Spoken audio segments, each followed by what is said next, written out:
Welcome, Wapham crew, new listeners, ghosts, ghouls, goblin friends, fiends, family, and phantoms. Secure your tinfoil hats, buckle down tight, and hold on loosely as we soar over the rocky tops of the La Platas on a rocky mountain high, get sucked into the vortex of the Four Corners, and settle down snugly at mile marker 420 in colorful Colorado. It is Saturday, November 5th, Sunday, November 6th for those of you across the pond and beyond. Good morning, good afternoon, and good evening to you, and welcome to We Are Paradox Media's Late Night in the Rockies. We are broadcasting live from the Mile High Clubhouse tonight. I am your host, TessaTNT, and I hope you've had an awesome weekend so far. Thank you so much for joining us on one of our many outlets. If you're listening to us live right now, you may be listening to us on Spreaker.com under We Are Paradox Media. You may also find us on KPNL Radio, which you can find on KPNL Radio at kpnl-db.com. I believe we are also live on Saturdays over at eTalk Radio, and you can find that at etalk.tv/radio. If you want to listen to us on your free time, whether you're working it, or working out, listen to us on Spreaker, Spotify, Apple Podcasts, Google Podcasts, iTunes, iHeartRadio, Castbox, Tumblr, SoundCloud, TuneIn Radio, Deezer, Podcast Addict, Podcast Chaser, Podvine, and still resting around with Amazon. Please feel free to mosey on over to YouTube under We Are Paradox Media. Make sure you please subscribe, like any video you've listened to, give that bell a little kick so next time we have an episode come out, you get it. And leave any comments as far as what you liked about the show, what you didn't like, or perhaps some future guests that you'd like to have on. So this evening, I have a treat for all my guys and gals out here. This evening, we have on Mr. Patrick Cross. And Patrick Cross is a TV radio personality, 28 years experienced as a paranormal investigator in ghost activity, hauntings, and the paranormal. Many years research and over 300 investigations with real chilling experiences, including demonic encounters, appearing in books, consulted upon by TV shows, news, and media, appearing on many TV and radio shows, including Haunted Case Files, Seasons 1 and 2, ghost tracking, tours, and seminars, investigations at famous Casa Loma in Toronto. Patrick is a paranormal representative for Emma's Back Porch and Water Street Cooker for the last 18 years. Ghost consultant, tour guide host, TV media paranormal representative, and haunted historian tour guide. Coordinating ghost tour groups from 10 to 250 people for events, seminars, radio, TV, news, live ghost investigations, and hosting media events, including Facebook Live Ghost Investigations. Welcome, Patrick, and thanks so much for coming to hang out with us tonight. I think I lost him. Patrick, are you there? Hello? You might be Hello, you muted. hear me? Yeah, I hear you now. Hello? Oh my god, I muted myself. How do I do that? I've done that before. Don't feel bad. I've even done it with my face unintentionally. I mean, you see a button and you think, oh, I'm going to just mute myself. Sorry, I didn't mean to do that, but... No worries. That's what I figured. But, I was like, okay, maybe we lost him. No, he's still on there. He probably muted himself. I've done that too.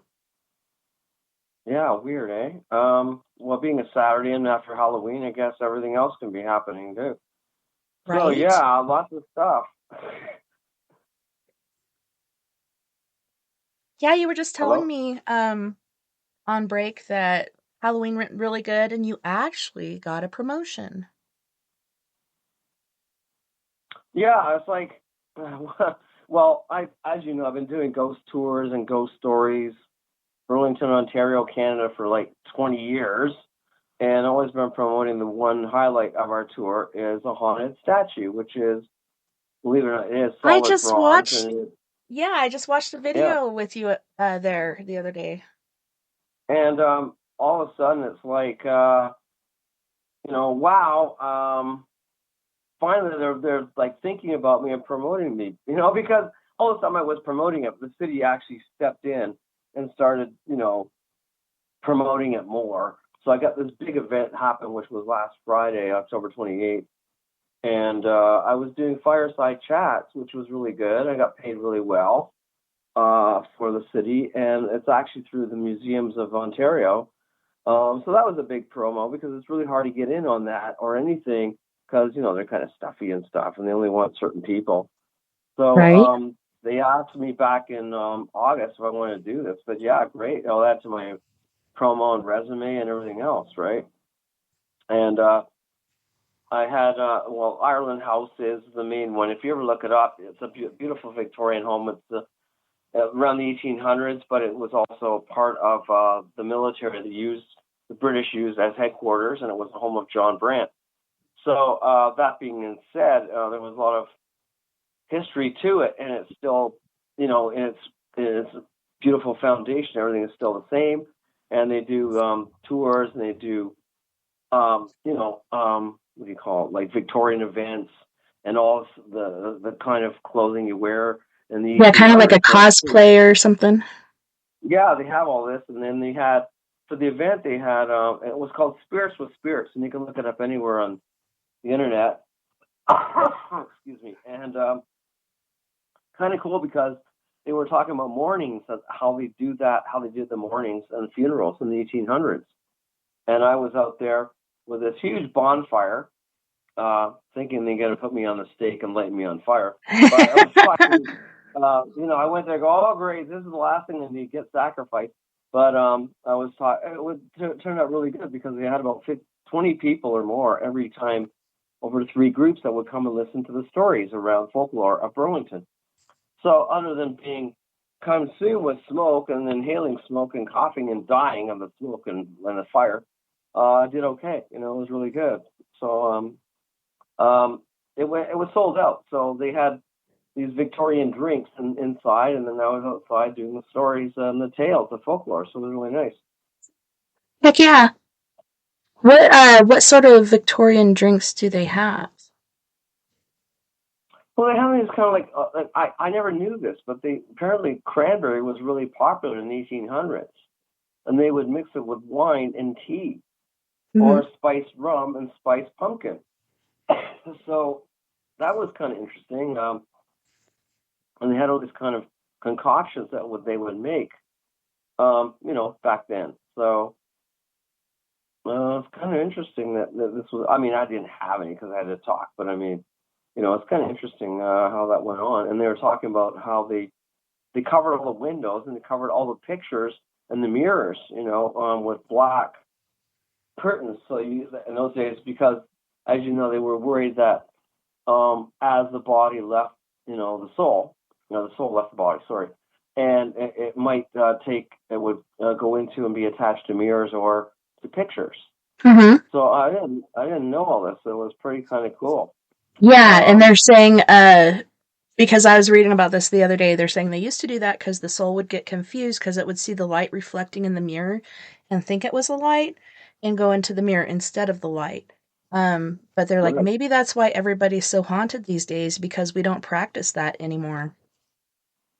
Yeah, but I mean, nobody died that day. They were just doing all the procedures Yeah. and talking about how he did it all in the 1800s. It was really interesting but I couldn't obviously do a lot of it because I was outside, burning at the stake. So, so it's kind of very interesting, and it's cool because I was able to talk about some of the stories that I do on the ghost tours, and, what it takes 10 years to be recognized for these really popular stories that were kind of overlooked, and the city of Burlington finally goes, "Wow, we got all this stuff going on." And then they promote you, so it's like kind of cool. Yeah, and it makes me wonder too because when I saw you presenting here at the statue that is made completely of bronze, correct? You did such a good job. and your presentation was awesome, and then just like what was happening after that was pretty intriguing. And then you give away the cigarette butt because it's supposedly good luck. But what is the whole backstory behind this statue? Well, it's actually, I have a lot of clips of it on YouTube, but the main one was shortened. So ideally, this statue, if you read the history of it, you go on to my webpage or Facebook, and you can read the whole thing. Or if you go to Outlook for Burlington, and you'll read it all. But the statue is a solid bronze statue, and it's made in the detail of a World War I soldier with infantry, the helmet, the guns, everything else like he's in a trench. And it was established for Burlington in 1922, and it's dedicated to the men and women who died in the World Wars from 1918 on. So it's not just World War II; it was all the wars prior. And statue solid bronze, so it doesn't move. Nothing happens. Ideally, it's not supposed to happen, but it does. So, excuse me. So, I basically, in 2001, when I started Burlington Ghost Walks in Ontario, Canada, I was investigating things that would be on the tour, be interesting to talk about and to find out history and mix it with ghosts, of course. And in doing so, I heard all these tales about the statue being haunted, and people would hear voices and sounds and marching feet and guns, and all that stuff was coming off the statue, and heard voices. So I started investigating, started recording it with electronic voice phenomena and sounds and recordings and videos.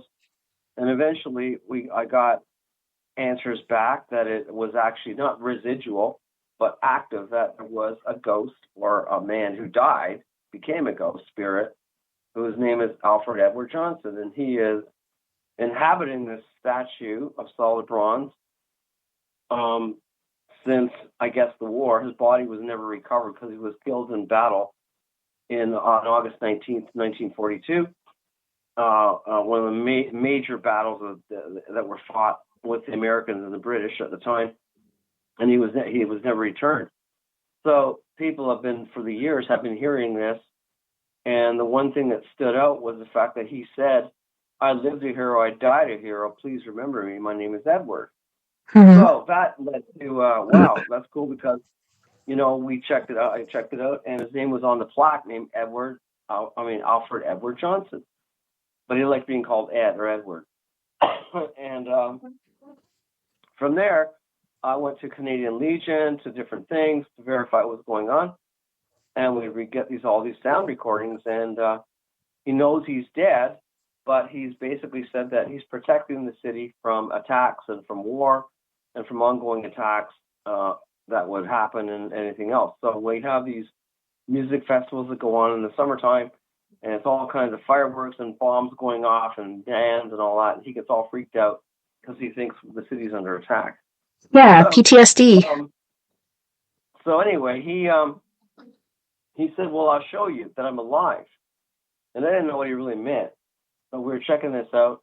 He said, at roughly 12 midnight, between 11 and 12 midnight, on the anniversary of my death, I will show you. I will come alive. We thought, well, this is pretty cool. How can that happen? And we went there on August 19th, several years ago, before we went to media, because the media thinks you're nuts anyways. And we went there, and I took a lot of photos. I just kept shooting.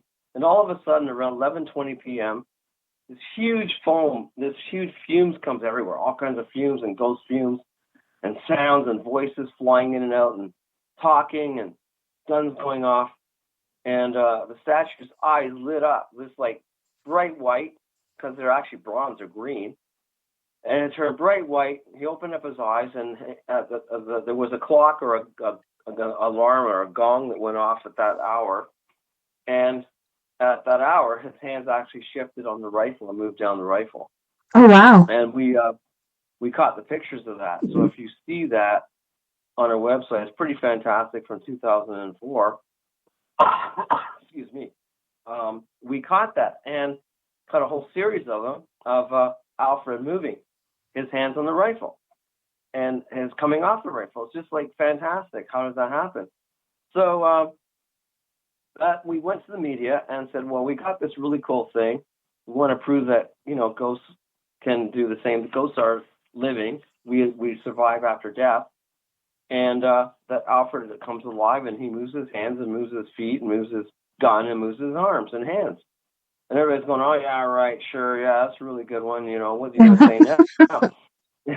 So we got all the media together, CTV television. We got all these big TV companies. We got Fox for Buffalo, Buffalo for Fox, or Fox News came down, News for Buffalo. Everybody was CTV television and City TV and all these companies, and they said, yeah, we're going to prove you wrong.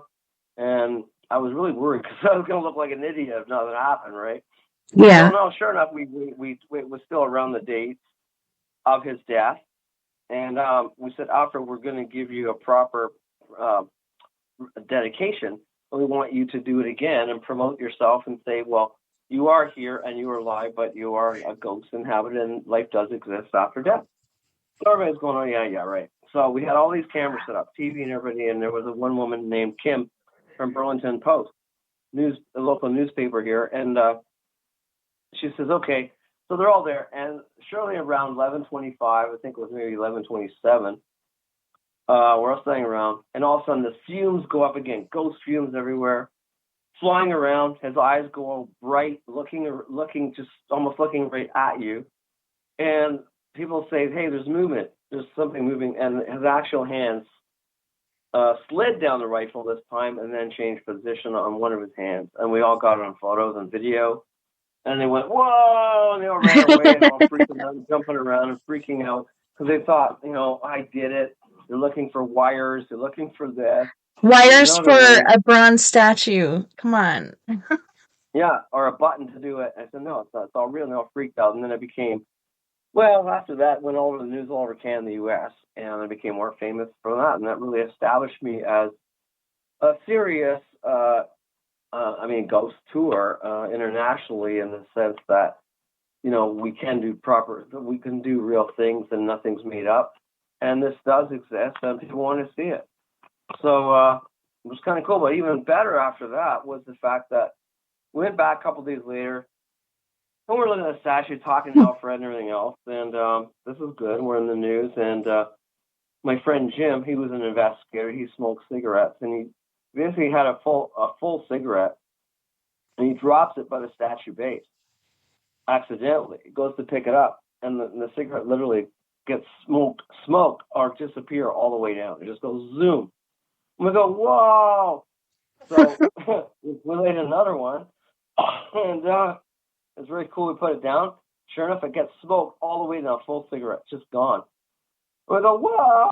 It's like, so I get another cigarette and light it, hold it up for him by his, up and way up in my hands because he doesn't have any arms or legs. And he starts puffing on it, and then and we have it lit. And the only way you can draw on a cigarette is by puffing it. There's no other way. And or if it's like really windy, like it'll go away too. Well, but there was no wind, so we did this with no wind, and you could see smoke coming out of his hand. out of his head, out of his eyes, out of his mouth, and it was just phenomenal. Out of his ears, on the top of his head, and we went, wow, let's document this. And we did, and then sure enough, we got people coming around. That made us even more famous. And at the time, YouTube was not around till I think 2010. So all we did was try to get camera phones and things like that for pictures. Mm-hmm. But then later on, when YouTube was available, we were able to put it on, and we captured several clips of it many times, and people around as tour guides, as tour people, people on the tours, were very interested, and they all saw it. So nothing was made up, and that became my staple, my main thing. Here's my card, here's my statue, give me a cigarette, kind of thing. So I have a calling card. The ghost with the most that smokes, so it's very cool. And if you see it on the video, it's just phenomenal. It's just happened all this last week too. Yeah, that was one of the videos, and it came up in my feed because I have subscribed to you guys. But yeah, it popped up, and I was like, yeah, I want to see this. And that's the one I was talking about that I saw you do. You had a group of people there, and you were talking about how he will smoke the cigarette. And I'm watching your hand because you can pinch and like, roll the butt around and Right. it'll consume itself too. But you're not moving your hand at all, and you can actually It's see each yeah. time it takes a hit off that cigarette.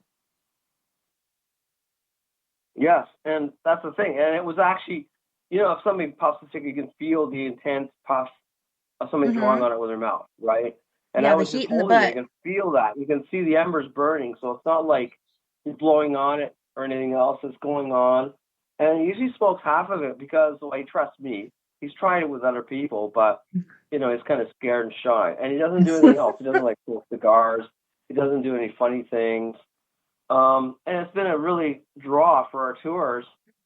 The only sad thing is I don't really promote it a lot because after that we had over 500 cigarette butts all over the place, and the city asked me to finally clean it up, or they charged me for it.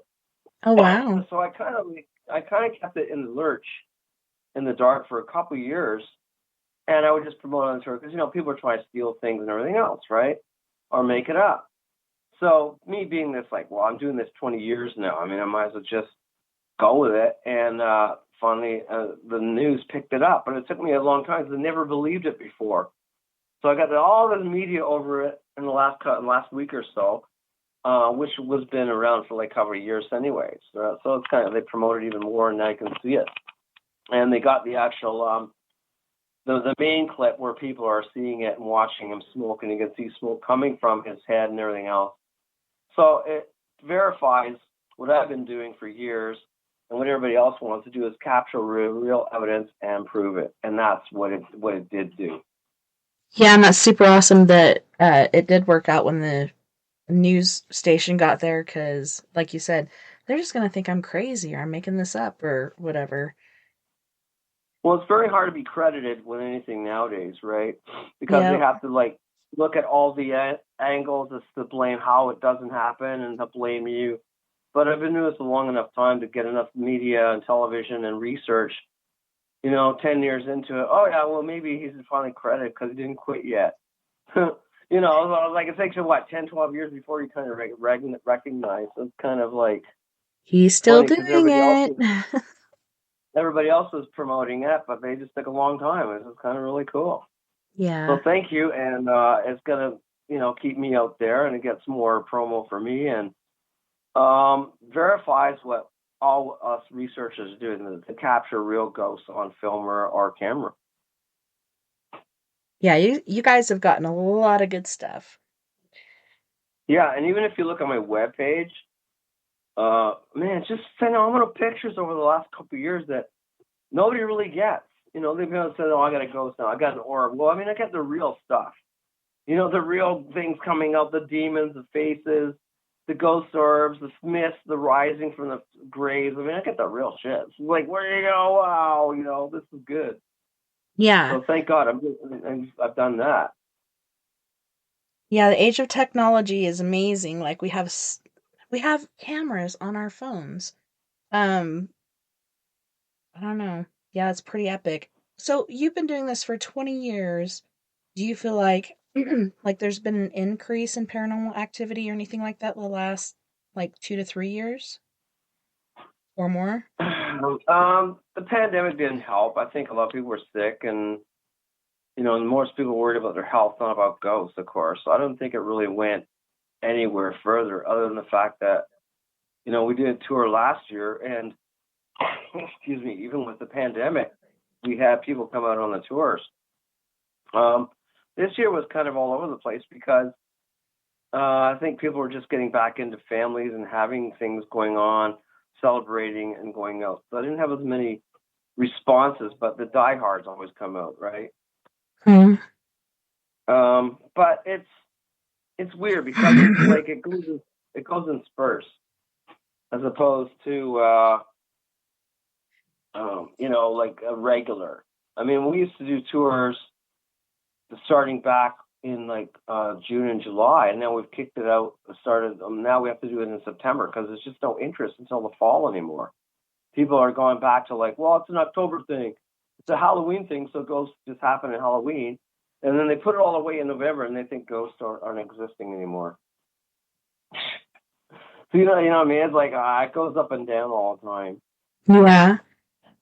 Yeah, it's been a few years as far as like I was going door to door on Main Street and asking people about if they've had any activity or anything like that.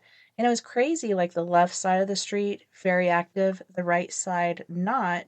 But back in the late 1800s, early 1900s, if you were up to no good, you were on the left side of the street. If you were doing business or taking care of business, you were on the right hand side. So it kind of makes sense with all that Yeah. different activity going on. Well, the weather was amazing this year. Can't complain. No wind, no rain, no anything. So it was great outings to come out.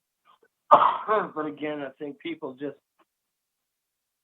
didn't. We had smaller groups, which I like working with because it's easier to work with smaller people, smaller groups than a big, large crowd. And Yeah. they can't hear them and they can't talk and everything else. And it makes it more interesting and people can get into it more. But there's many things that happen over the years on my tours, especially when I go to the cemetery. People have been touched, you know, they've been prodded, they've been like pulled their hair, they've seen the shadow people, they've smelt the very thick smell of rind, of lime and rind and orange rind, because that's how they, when bodies were buried, they didn't have any other way you know, covering it or protecting it. So they Mm-hmm. cover the bodies with lemon and you know, lime would be. So when we go to the cemetery, like you smell this heavy smell of lime coming from the graves, and these are 1800s and you know early graves, 1867, 1852s. That's the only way they could bury them at the time. So it's very interesting and going on there. Yeah, I didn't even know that. That's awesome. Um, in our off time since COVID started, we would go to the cemetery here and just, walk around and try to communicate, especially with the graves of the unknown, trying to figure out who they are and whatnot. Um, but yeah, I never even thought of that, and I don't even know if I've So ever smelt have that, you but that's ever pretty no interesting. heavy? You ever smell a heavy lemon or lime smell or rind, orange rind from the oranges? That's what it is. That's how they try to preserve the bodies from rotting. Yeah, I'm gonna And have of to course, remember that next time. and then of course we also smell heavy cigar smoke because a lot of the frontier people, or even the people fighting the British, were always smoking heavy cigars. We'd smell that and gunpowder. So it goes to the cemetery. We'd smell that a lot, gunpowder or whatever they used for ammunition. Cannonballs and gunpowder was kind of interesting. Yeah, so do you do that on your tours? Because I was kind of tussling that around. I'm like, I don't know if I want to take people I don't know through a cemetery because you have to have respect when you go through there. So I'm just Most like, people are adults, and most people are scared. I mean, I protect myself. I'm always grounded anyway. mm-hmm, Like, I don't expect people to know about that, but I use crystals and I am grounded because I've had things follow me back from the cemetery and other things attached to me, and other people have things attached to them. So I'm always try to be protected and respectful. And when I try to like open a white light and ask for positive things to come through, right? As opposed to just walking in there and jumping on graves and walking through and stomping on the ground, you know. yeah. What kind of stones do you But use? Do you like I've never, carry those with you when you go out yeah, I or? use like black obsidian, Mm-hmm. and which is great for repelling negative energy and spiritual threats, spiritual attacks. Onyx is okay, and I also use a thing called cat's claw, which is really good too. Excuse me. A lot of people don't know cat's claw has a lot of really strong protection and enhances the body as well, and it enhances your whole system. Yeah, definitely. I would add to your collection and put some tourmaline in there. That Yeah, I use protects that you. too. Sorry, Yeah, I and use then that. selenite. to Yeah. kind of help you project your light, your protective I mean, I barrier. tell people not to use quartz because quartz is a power crystal, and that just amplifies things coming after you. Yeah, I So never carry that's that. not good. Not in the field. Don't use that on a tour because you just get totally attacked from that. Right? And silver also attracts pure silver, so I don't use silver on anything either. Hmm. I've People always that thought wear of women that silver wear silver as rings, women protective. that, women that wear silver rings, pure silver, is attracts ghosts. As so does another thing you probably don't know is musk. If you wear musk, they just go right after you like it's like a food or something, like sharks. So a while back, a guy was wearing musk on the tour, and he was just getting all kinds of things attacking him. The So dead ladies I was don't all know. over him. Well, the ladies love musk. So if women, if you ever have guys around that wear musk, and or your husband's put it on, you'll probably go crazy because it just somehow works with the pheromones. Huh. I've worn it, and I've been in bars, and people are always attacking me. Well, women anyway. It's just bizarre. No, it's Just just weird. about I don't know what it works. I guess it works with the pheromones. And I go, "What are you wearing?" It's like, "Oh my cow, I better get this off." You know, it's like she. I need to go to the bathroom real quick. I'll be right back. Sure. Go wash it Okay. off. No, I was just saying if I was in that place, I'd be like, I need to go to the bathroom really quick and try to wash off this aftershave or whatever I just put on. So I made a mistake about a couple years of wearing it, and not only were the women in the bars attacking them, like from Emma's back porch, they were all around me. And then I got, hit by on the tour with all kinds of weird stuff too. So it's just really weird. I was just attracting more ghostly, I guess, women and females and stuff. It's really strange. Yeah, it's And interesting. I'm gonna have lavender to do also, that as a test. lavender is good too, but it's also mostly a protective. For a lavender would be good for protection.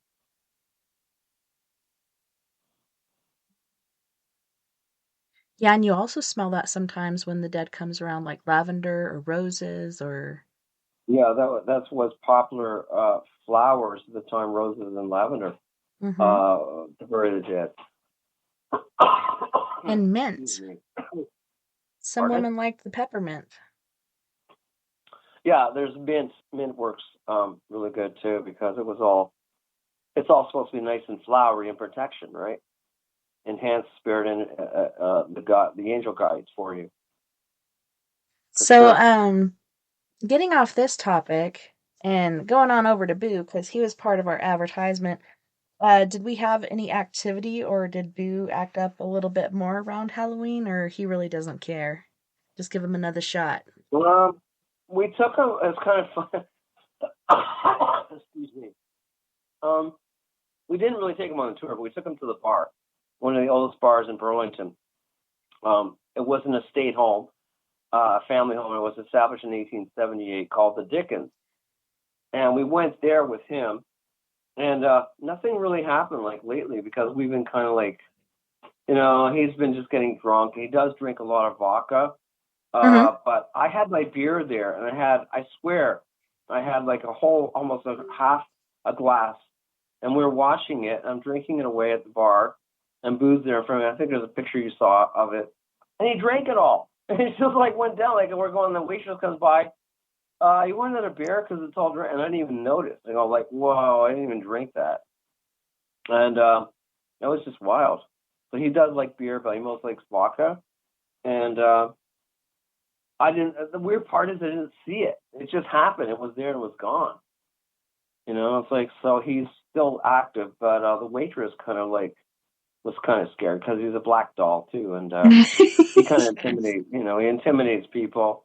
They know the story of him, and that bar is also haunted by a ghost named George, who's been around there for many years, who wears tailcoats and like a top hat, but he mostly is a drunken ghost. He goes downstairs. And we were maybe saying to Boo to go and see George and go drink with him. So it's kind of like, weird. But yeah, it's like that was just bizarre. I wish I had my camera filming. But when it was there, a half a glass and was gone. and I didn't drink it. Yeah, maybe next time take a camera and just set it up across the way somewhere where it's got a But perfect shot he of him. hasn't. He has been kind of like dull lately because we've been mostly doing outside of what Boo does and everywhere else, so doing other things. That was we only brought him on the Halloween on the 29th or the 30th to the bar because it was a haunted bar. But they liked it, so it was kind of cool. How did Boo react to it? Did you feel like an I mean, I'm upsweep in sure his energy well, or he hasn't really talked lately, but when he does say something, either burps or um, because he drinks, or he says, "Oh yeah," or like, "Oh, thanks for the beer," stuff like. And we've had different voices from him in different situations when there's beer around. And when we were at the Flying Saucer restaurant, oh man, the waitress has heard all these burps going on and everything else, and they heard him like talking, and there was nobody else around, so we got him recording there. That was about a year ago. And that was kind of cool because we had a whole stein, and we got him talking, and everybody was watching him and hearing and recording him. So we had a whole stein of beer, and he was drinking that and burping as he went drinking it. well, yeah, you gotta let it out in one way or another. Yeah. So other than that, really, from the 30th of October, nothing has happened much with him. But I was just excited to do the promotion of the ghost tours, and media kind of pushed me and promoted it this year, so it really helped a lot because there's so much competition and there's so many people doing things or trying to do stuff. Mm-hmm. And I've always been real and to the core and really and trying to do proper things and get people interested and also promoting history, not just the ghosts, but what happened here with local folklore. Yeah. Seriously, like, why are these things happening in the first place? That's what I was doing as well, and I was gonna call my tour the Haunted History Tour. And then the guy that started a tour by that exact same name was one of the guys I handed out a flyer to. And I made a comment. I was like, not only are you stealing my idea, you're stealing my name. So he changed the name of it. And then another lady came in and she does the Ghost Walk tour or whatever. Um, and she actually invited me to join her, but I was like, no, because like my mentor used to tell me, this is your baby. And what I'm going to do is going to be different, not only the history, but we're going to have all kinds of paranormal tools that they can use. And I like the idea of what you said, like go around and do your own investigations and see where energies pop up. For sure, at the railroad station, we picked up on like 5 different ghosts there, but I never have investigated anywhere else on that line except for at X Rocks Radio and then um, El Rancho Bar and Grill. Right. I mean, the whole thing is here. We're trying to like people don't have to steal other people's stuff. I don't know if that's still happening, but or using other people. You can do your own thing, and if you can't do something good or well, why would you take it from somebody else? Mm-hmm. So I mean that's been a big thing. I mean my whole tour was actually trying to be was stolen, like trying to somebody else was documenting me, filming it all, and trying to copy it like a year late, 6 months later. This was a Yeah. couple of years ago, and I was literally going to sue him because it was my thing, my development, my history, my research, Yep. and I was really pissed because, like, buddy, you're stealing everything I just did with all my photos. So I talked to my lawyer. I said, like, I own all this, and it's like, it's virtual, but I promote it. People know me, and he backed off, and I was going to sue him big time because it's just not right. Do your own thing. There's so many things to investigate. You can always do your own thing and promote it that way, right? Yeah. And it was crazy too when I was going around door to door promoting this and giving out these flyers at the very end when we made it to the park there on Main Street. Me and Glow went there, and then a whole murder of crows showed up. And then we got a phone call that our friend Kat was on her way out. So that really put Right. a block in there too. But yeah, it was so weird that a murder of crows showed up and then we got that phone call. I'm like, that is not just random. I don't know. That really kind of freaked me out. Well, that would be an omen, right? So, I mean, Yeah, something has happened. But I mean, that's sad. But yeah, something usually does that to tell you. And a lot of people hear bells before that happens too. Because when my cat died a couple of years ago, well, she died sadly on October 31st. But she had cancer. But I heard bells and whistles and before that happened and at night, and then I went down and she was dead. So it was really sad. So I guess the calling was coming, and you love your loved ones, right? You love your cats, so it's just so sad because they're part of your family for years. And anybody knows that you definitely. have any of them, you love them like your children. So it's like, oh my god, and we That's why had I them for call them like fur babies. yeah, so you have them for like 12 years or 13 years, and then it's so sad when it happens. Yeah, it's hard to lose a pet. But I mean, she came back, so she did come back a couple times after that, just so to say she was all right. Because I heard her meowing and going in the litter box and everything. It's just scratching and everything else, but you couldn't see anything. Isn't that So weird? so they were still doing. Why would you go in a litter box if you're dead? But she was doing the same thing. She It's was just doing. She was habit. alive to say that she was still there. Acknowledge that you still came back to see you and everything else. So it's kind of very very interesting. Happened a couple Yeah. times when some of my cats have died. Yeah, it's interesting that you said that because it was just yesterday. I can't remember the other things that happened because this one kind of prevailed. But I'm sitting there on the edge of the bed and going through my notifications on Facebook, and all of a sudden I felt a went kind of behind each of my butt cheeks. It felt like pressure, like something was behind me. So I reached around to pet it because I thought it was one of the cats. It could be Kung Pao Kitten or it could be Shadow, and there was nothing there. So I turned around and looked, nothing there. Looked where the food dishes are, nothing there. And so I went out and told my husband, I'm like, something just got behind me on the bed, and there was nothing there. So I wonder if it was one of our past cats or something. And I just found my cat that disappeared like almost 3 Decembers ago, just the other day. And he's so feral at this point, he won't come to me. He's Wow, living under somebody's porch. I'm like, come back, Chewy Baka, Mr. wow. Baka. um, yeah, and animals go that way or whatever, so you can't really. You do your best to help out and do what you can, for sure. But on that note, other things. Well, I'm sure you. I don't know. You must have had. Hopefully, you had a good Halloween. Hopefully, things worked out positively. Nothing bad. Yes. And I had a great time this year. I had a lot of fun and met a lot of people. And I got to share this one story. I don't know if I'll go on break yet, but this is just so cool. Yeah. Uh, okay, so part of the tour is like a downtown Burlington, Ontario tours, Ghost Walks. And this restaurant was vacant for like 4 years. And it was well known. It was originally a house turned into a restaurant, and it was known as the home of Joseph Stinson. Now, Joseph Stinson was one of several prominent doctors in Burlington at the time in the 1800s. And he serviced the king, and he was paid well. And he serviced all the men who were wounded and came on the boats and the shore.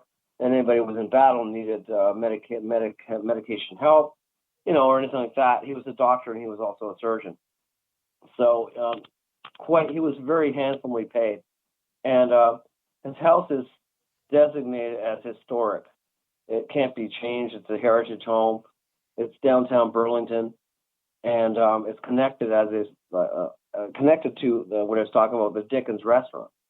The interesting thing is that the story goes is that this new restaurant opened up in that building, which was vacant for like 4 or 5 years, because nobody could be there because the fact that Joseph Stinson is actually buried in full body form with his medical bag in the basement in the clay floors.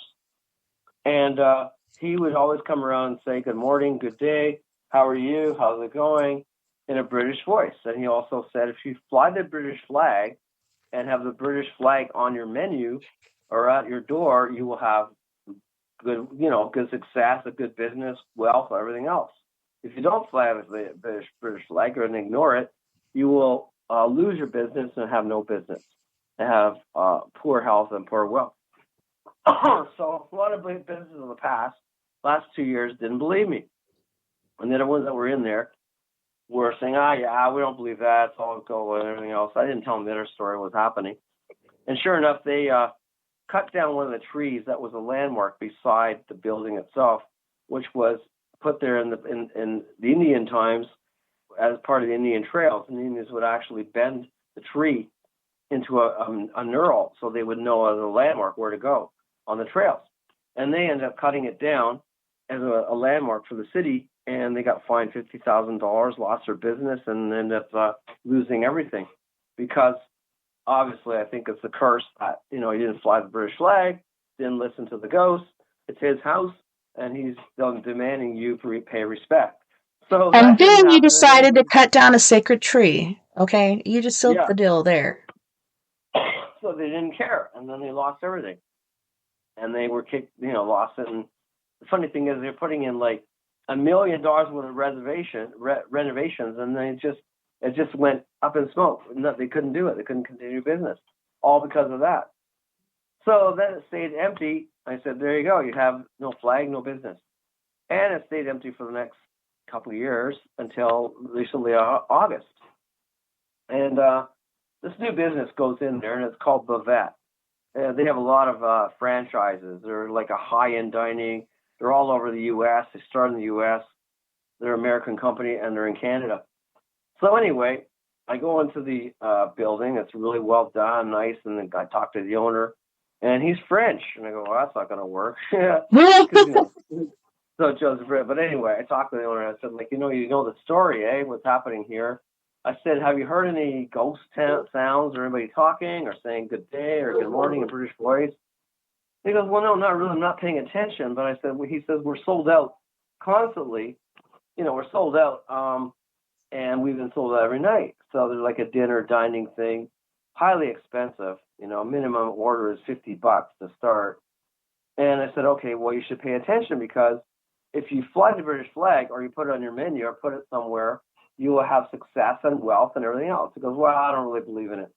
I said, okay. I didn't tell him the other thing, that if you don't fly it, you won't have a business, because then when I heard his feelings, or, he just started out. So we'll see how that goes. But then I came up across the story. I told him, well, what Joseph Stinson is actually buried in the clay floor in the basement. And I said, you should respect it. And he also had a map. And he goes, what are you talking about, a map? I said, well, when I went in there a couple of years ago, I heard that I had access to it. There's nobody there. It was empty. And I heard Joseph say to me, the ghost talking downstairs, a voice from nowhere saying, go to the fireplace, go to the fireplace. I had no idea what he was talking about. So we were looking around, just investigating, all being renovated, and all walls and stuff were empty, and this stuff, like all construction. And I go there, and he goes, there's a map. And I go, so ideally, I found this map inside the fireplace, and I put my hand up, and it grabbed it. It was all paper and all. It was in good condition. It was like really old. And the map actually pointed out all the areas where Joseph Stinson had buried all the gold that he got for payment as service to the British Crown. So he had over $2.5 million in gold all over the house buried. And to this day, nobody's found it. So it's like, okay, this is really, really cool. And when they were renovating, I said, well, there's all this, and there's a secret tunnel down the basement that has like a wine cellar connected to both buildings. And that has all kinds of gold bricks and gold bars and gold and silver all on the walls. But it's all sealed off right from the city. So the city must know about it. I said, if you dig it up, you might find over $2 or $3 million worth of gold and silver coins. So he's all excited. That'd be nice. And he's going, wow, because he doesn't own it because he leases it. So now he's going to get a gold detector and see if he's going to find it. But I don't know if he will. But anyway, I had the map, and I never gave it to him. I still have it somewhere. And it was really cool, because if you treat the building right and treat Joseph right, he may give you the gold. But if you treat him wrong, you'll never find the gold, and it will become haunted gold. So this whole story that Joseph had his haunted gold, and he'll never give it up because he's still there and he's still the owner. So how's that going to go? I don't know. I'm not sure. When people do renovations, they do often find treasure. I know there was a family recently in the UK that was replacing the floor and they found all kinds of gold coins. And I think So I don't. I was Yeah. thinking So I don't know millions, where but he it was buried like it. 150,000, but you can't get $150,000. Like that's pretty Well, awesome. these are 1819. Okay, given by the King George the Third. Solid 24 karat gold sovereigns, and each one of them is worth about $200,000 right now. So there's apparently all this everywhere, and I don't exactly know because I don't have access to go in the building. But it's just phenomenal if you find it. So he's all excited, the owner, now that he might be looking for it. But if he finds it, he'll probably have to give it up to the city. So who knows? Right? Because it could be worth now. I mean, at that time, it's worth 2.5 million. So, being gold the way it is, it could be well worth 500 million for the value of it. That's a lot of money And that is a lot of money. from a dead man. I mean, the ghost is protecting all his wealth. He basically hid it all in his house because so nobody else would get it, and he would had shiploads of it brought in, and put it all in his house. And then he was requested to be buried in his house to protect his gold. Which is obvious. Like, that's what you're going to Ooh. do if you want your gold. And that's cool too because you hear of these different pirate stories where they leave different dead souls there to protect it, but it's generally not that person themselves. They put somebody else to the job of doing it. Yeah, well, I mean, he died, obviously, older. So he died in 1856.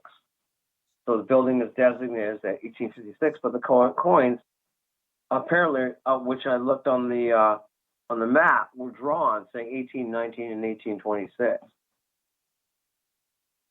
Gold sovereigns. And I Indeed. looked it up and I go, oh my God, those things are worth a mint. Yeah, I'll have to Given look to up that him by. story because I think I shared it on either We Are Paradox Media or Four Corners Paranormal Investigations. I'm not sure which one, but yeah, I'll have to find it and send it to you. Because when I saw them, I'm like, oh my gosh, like these coins are so beautiful and immaculate. And I think it's from the era you're talking about. So I was thinking like millions of dollars, and it was only like 150 or 160,000 or something. And I say only because compared to millions, that's not a lot, but that's a lot to me. I would be super happy with that. Well, I looked it up and I'll send you the pictures. An 1819 gold sovereign, 24 karat, is worth $250,000 right now. That's one Nice. coin, and Yeah. he had well over maybe what he's saying there was over 1,000 of them everywhere. Yeah, He now I'm kept gonna have every to time he look got paid. back. Yeah, because this one was like in a can. These people probably got ripped off, and then they advertised this. Here's your perfect evidence right here. Yeah, if you look up the worth of the coin, makes you wonder if they went to a pawn shop or something. Because it had all the crafts and the crown of the king and the Mm-hmm. reverse crown on it, and so it's pretty fantastic. But I've never found any. I found the map, but I'm not going to give it up because I don't want anybody else to find it, and I'm trying to do research and protect Joseph. I guess they Yeah. left me the map to protect, because even if I went and found it, I have to give it up to the cities because they would go, "Oh, part of the city, you just hand it over." Yeah, right. I wouldn't do that, but you know what I mean. Yeah. It's like,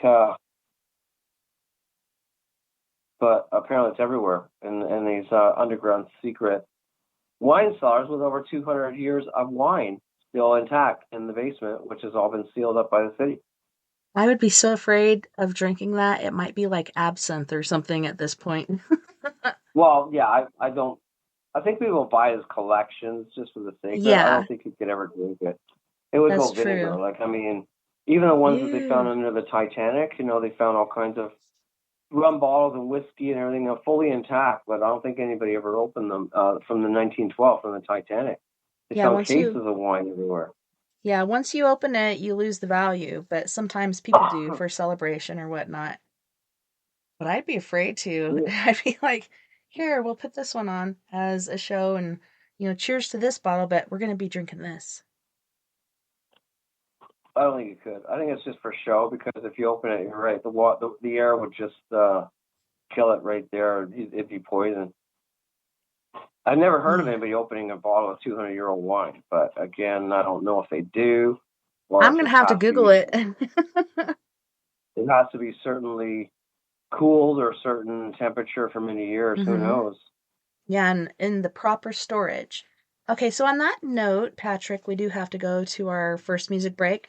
Before we go there, did you want to share your websites again so people could actually look things up on the break and check out some of your footage and pics, etc.? www.burlingtonghostwalks.ca. And if you punch up my name on Facebook, I'm everywhere. So that's like my calling card. So it works out too. And you can find all the videos when you punch me up as well. But all the stuff of my bio and ghost photos are all on my webpage, and everything is pretty contained over there. And you can check it out and see all the stuff. Very nice. So on this music break, we have Griff from Ontario, Canada with Let Freedom Ring. I really love this song. We got Chico from Massachusetts, Roy Washington from Massachusetts. Prime example also from Massachusetts with Last Forever. We have Subliminal, Power Play, as well as Juice. You guys don't go anywhere. We'll be right back after this music break.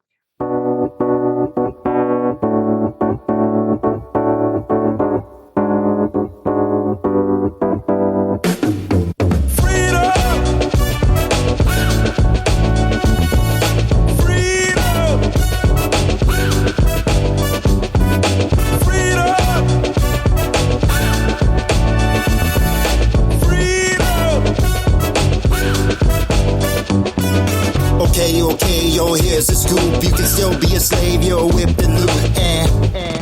That's the truth. Got big houses, nice cars. That's real cute, but it doesn't mean nothing. You ain't free to choose. When I say free to choose, no alarm clock, don't gotta hit the snooze. The world is backwards, I'm so confused. They say freedom of speech, but when you speak your mind, they blow a fuse. Just being honest, common sense and common. It's kind of ironic. My freedom, I recently bought it. Now I'm a target if I do the wrong thing or say the wrong thing. Come on, man. Let freedom ring. Yeah.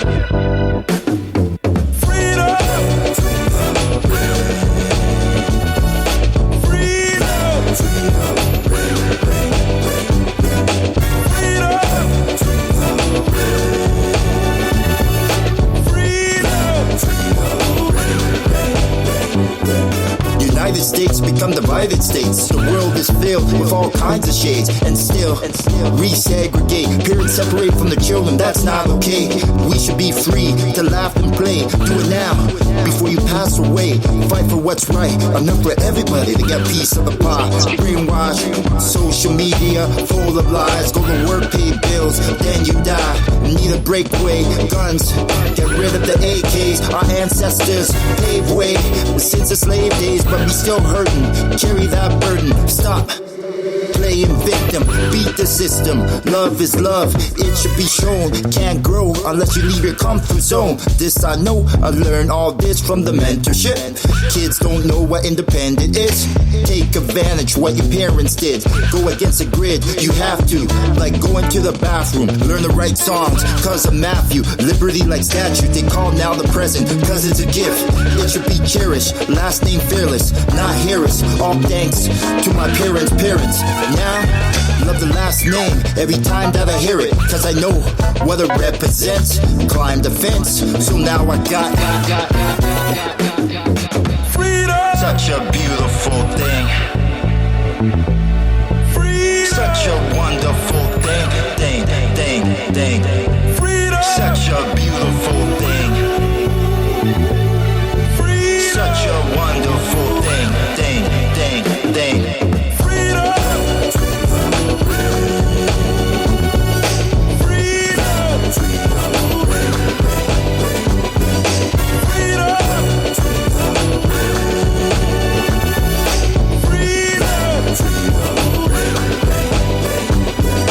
Freedom.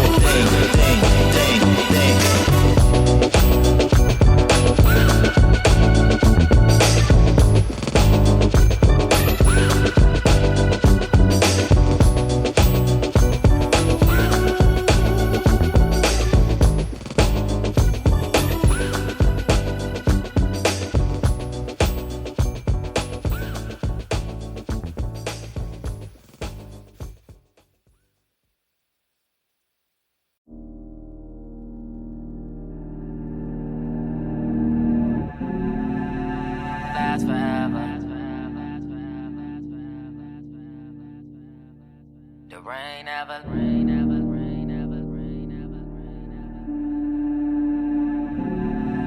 never lasts forever. The rain never lasts forever. The rain never lasts forever. The rain never lasts forever. The rain never lasts forever.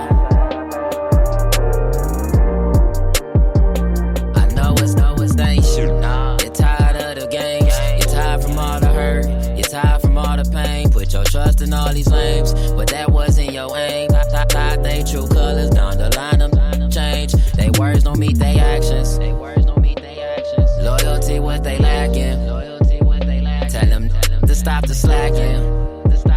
Mama, you know nobody's practice. The rain never lasts forever. The rain never lasts forever. The rain never lasts forever. The rain never lasts forever. I swear to God, I know these ruthless. What type of king will make they queen look stupid? Childish games when I'm grown. You want somebody you can call your own. Indifferent than your phone.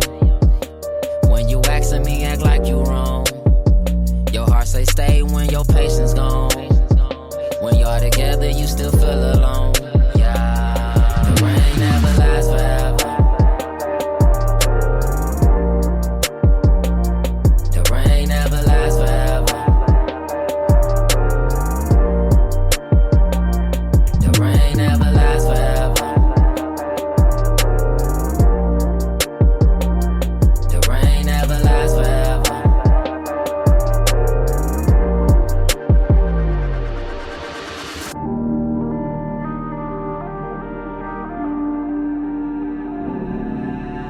Lasts forever.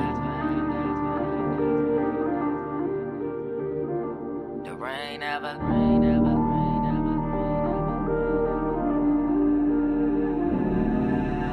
lasts forever.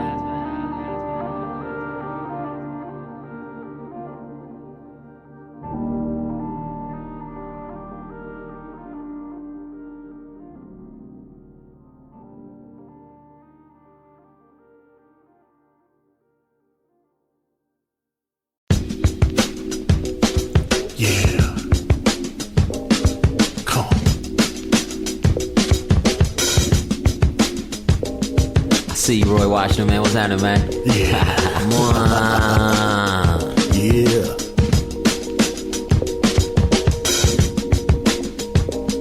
They never say it in words, but in deeds wars declared.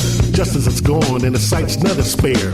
Especially the kingdom encased in melanin. But these suckers are weak, kings and queens will ride again. Come on. Slackers with badges, the white sheets and the maggots. Watch them fall as I tag them because I'm better than average. A sharpshooter with words with my eye to the scope. And they escape when I don the black cape? Is hell no. I'm a ninja for right, who can vanish from sight. Pick you off in the night, but still the Lord is my light. Perceiving all you see, the truth behind the scenes. Instead of jumping bandwagons, the light says believe in me. Cause you're a puppet, no doubt. 45th turned you out. Though I saw your lips moving, no sound came out. So I was sent from the heavenlies, born so you could find me. Swam the scene and stream, took flight during the 90s. Landed in grace, wrote a verse of hip hop. Got with Jay and found the taste was smooth as butterscotch. We had hood love and money. Problems, they be on me, but we stayed in the flow. It had juice like Manolo. They can try to oppress, you can try to impress. Conscious after success, none less. You can look in my eyes, you can feel in my vibes. King down inside and it's so subliminal. I got God on my side, I ain't worried about none. If it ain't about money, then it ain't about none. Laughing at my enemies, I know they see me coming. If it ain't subliminal, they can't even see me. Politics and abolish it. I'm here to raise the consciousness for every face and race up in this nation trapped in poverty. Diamond in the rough, need to cut, shape it, and polish it. Bad thoughts cripple life, we can be an optimist. We can be an optimist, reconstruct apocalypse. Broke people always hating, mix me with that gossiping. Rose up in the concrete, rain and sun, I'm blossoming. My people need to be like kind of Velcro, then we conquering. They can try to oppress, you can try to impress. I'm just after success, none less. You can look in my eyes, you can feel in my vibes. Clean down the side and it's so sentimental. I got God on my side, I ain't worried about none. If it ain't about money, then it ain't about none. Laughing at my enemies, I know they see me coming. If it ain't subliminal, they can't even see me coming. The 45th is a joke, and he's weak in disgust. He plans to divide, but there's no stopping us. If we have to fight, go toe to toe for our lives, we prevail and got sight, cause only light I recite. I blow my lyrics like a shotgun, camouflaged inside the tracks. Now watch the suckers run. I'm moving fast enough, heads up, now here I come. I designed 50 ways to make this murder fun. I spit the lyrical rain that coat the concrete, that give life and take form. Arise and walk the street. Am I the greatest to spit? Feel the spray and we'll see. Let it dry, all the lies and the truth will point to me. Even when surrounded by a million MCs, I'm the one under the sun who's the greatest of these. I got the Holy Ghost juking and tapping while I'm rapping. Sticking and moving like Roy Jones, I'll make it happen. Even animals move when the novelist is rocking. My doggy started barking, his ears just a-flopping. Subliminally, I penetrate camps like an enemy. Flicking the lights, cancel sight, cause you're not seeing me. They can try to oppress, you can try to impress. I'm just after success, none less. You can look in my eyes, you can feel in my vibes. Live a king down inside. And it's so subliminal. I got God on my side, I ain't worried about none. If it ain't about money, then it ain't about none. Laughing at my enemies, I know they see me coming. If it ain't subliminal, they can't even see me coming.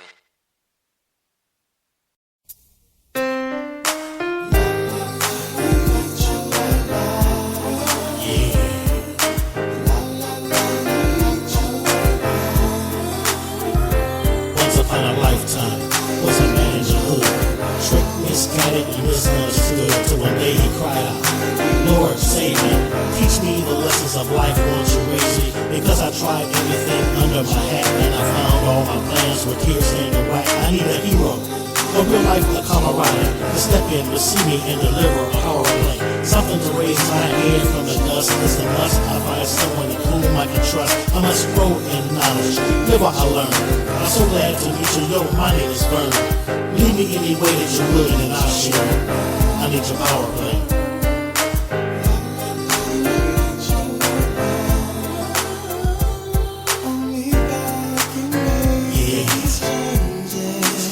Here comes another one.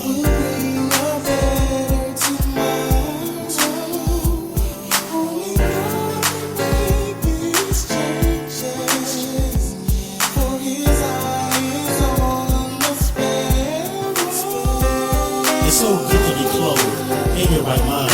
Dreams to the front and all past behind. Memories of things you did so absurd. Came to the curb, now heard was the word.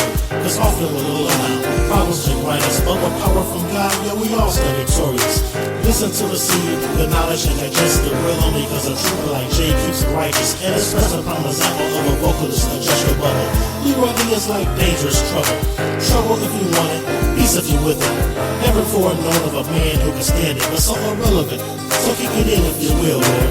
And I'll shield. I need your power play.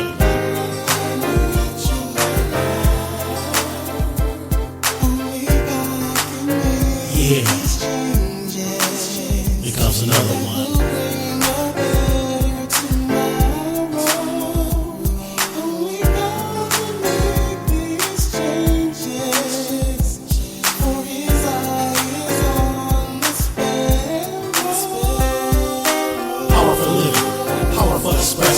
Power for the knowledge, and now you're non-guessing. When power meets the darkness, the devil's got you go.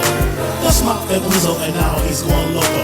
If you got a problem, God can solve it. Power for the churro, and you're in his outfit. Why must the fit stay dirty so filthy? Get off your rear and whitewash the pickings. Power for cleansing, power for sanitizing, power for us, power for the rising of the sun. Cause in your darkest hour, you can look up and express to feel the power up.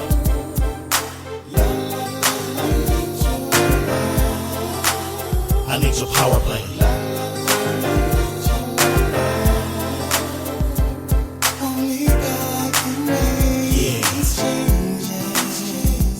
Hold on.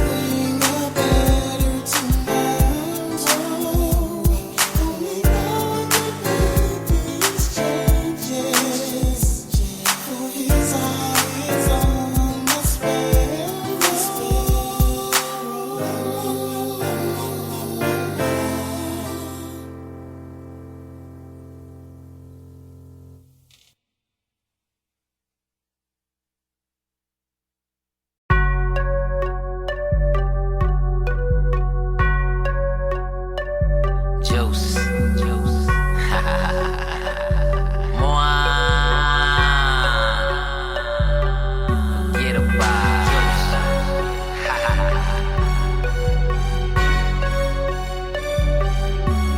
Big dreams, big money, back. Ate up. I think I got juice. I think I'm that hitter. They say I'm the man. I say, how do you figure? I think I'm the I think I'm that hitter. They say I'm the man. I say, how do you figure? Don't let drip, don't let drip, don't let drip. Don't let drip, don't let drip, don't let drip. Don't let drip, don't let drip, don't let drip. Juice. Handmade, get bucks for me. Drop the soda can, she got a crush on me. Little mama so in love with me. Even tall, look up to me. Little, but it never mattered. Got these haters pissed. I control their bladder, come across it. It's a chance to scatter. Henny on the house like a fucking ladder. See your main. Yes, I had to back her. She was being extra up and coming active. Beat it out the frame and let the glass shatter. Beat it out the frame and leave a flabbergasted. I think I got juice. I think I'm that hitter. They say I'm the man. I say, how do you figure? I think I'm the I think I'm that hitter. They say I'm the man. I say, how do you figure? Don't let drip, don't let drip, don't let drip. Don't let drip, don't let drip, don't let drip. Don't let drip, don't let drip, don't let drip. Fly guy catch flight, well connected high five. Johnny Gill my mind. Bad chicks my type. Pull up like Huggies, they mug me. Pull up like Huggies, they love me. Pull up like Huggies, cause I'm the MC Hammer can't touch. Off that Vivid hen like I slice a chicken, I was racist. I'm a mathematician, call me Michael Bibbins. I'm a new addition, not a Buddhist. Don't wear true religion, yeah, I spit a lot. Like my tooth is missing, and she gave me. Now her roof is missing, I'm the bomb, baby. Now the proof is ticking, be calm, baby. We in a new dimension. I think I got juice. I think I'm that hitter. They say I'm the man. I say, how do you figure? I think I'm the I think I'm that hitter. They say I'm the man. I say, how do you figure? Don't let drip, don't let drip, don't let drip. Don't let drip, don't let drip, don't let drip. Don't let drip, don't let drip, don't let drip. Juice.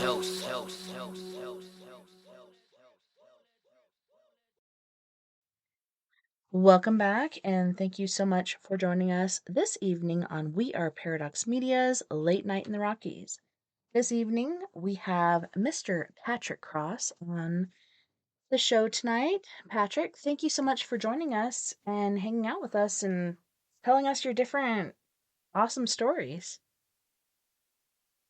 It's always good, and I always like talking about the history and stories and ghosts and the real things that relate to people.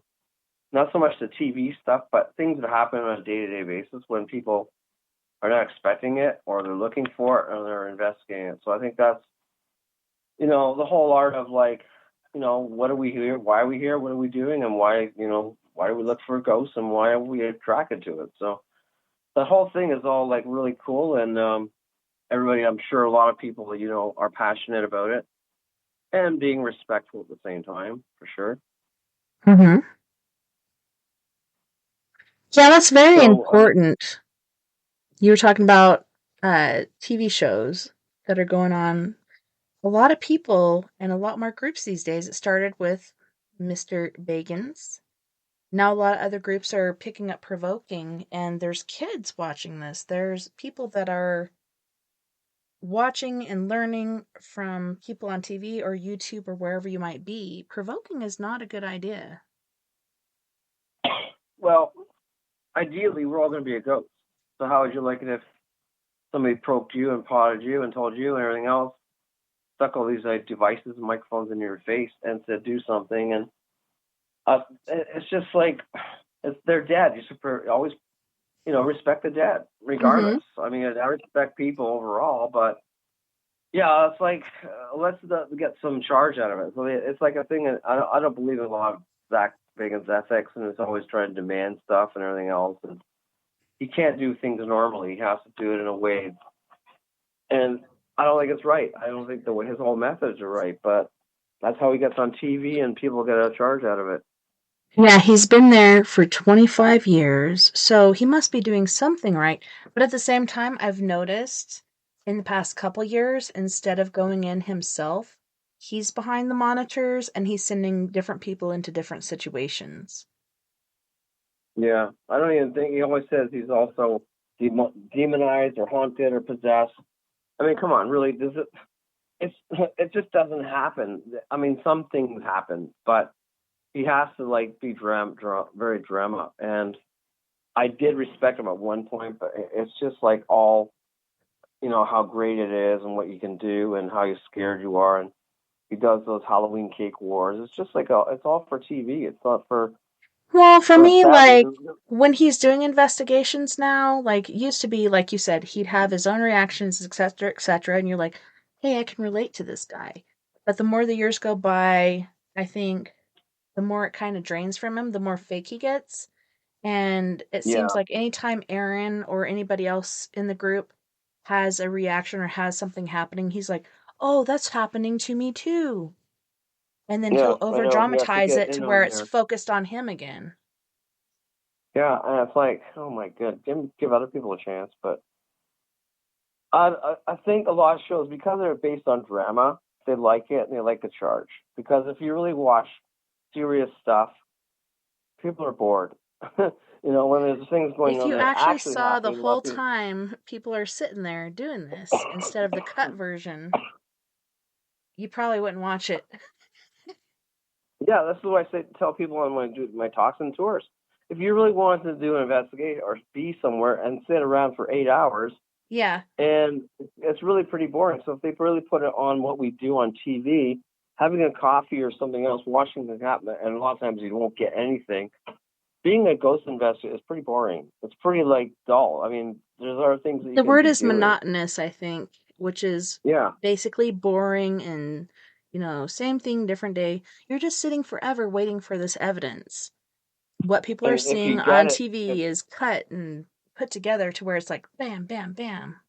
A little bit of silence in between, maybe get evidence, but they cut it all together in 1 hour. Yeah. So there's a million things in 1 hour, which could have been over a span of 3 weeks. Sometimes these shows are doing 3 days in a location and they put it all together in an hour. Yeah, I know. It's sad because, and people don't know, so they go by, oh, wow, they caught everything right away. And, yeah, it's false expectations. Even that other show, I don't know if you watch Paranormal Caught on Camera. Yes. All these guys, I'm a ghost investigator, I go to church and all that stuff, I go to this and go to that. And then you just get something. They're all putting it together, and I'm sure a lot of it is made up because chairs just don't fall over. Chairs oh, here, something happened in the first time and all this stuff. And things have to, you don't see what's in the other room, right? You don't see all the angles of what he's recording. So somebody could have thrown a chair, opened the door, ran away. You don't see it. So I really don't believe a lot of it because you don't see every angle where it's from.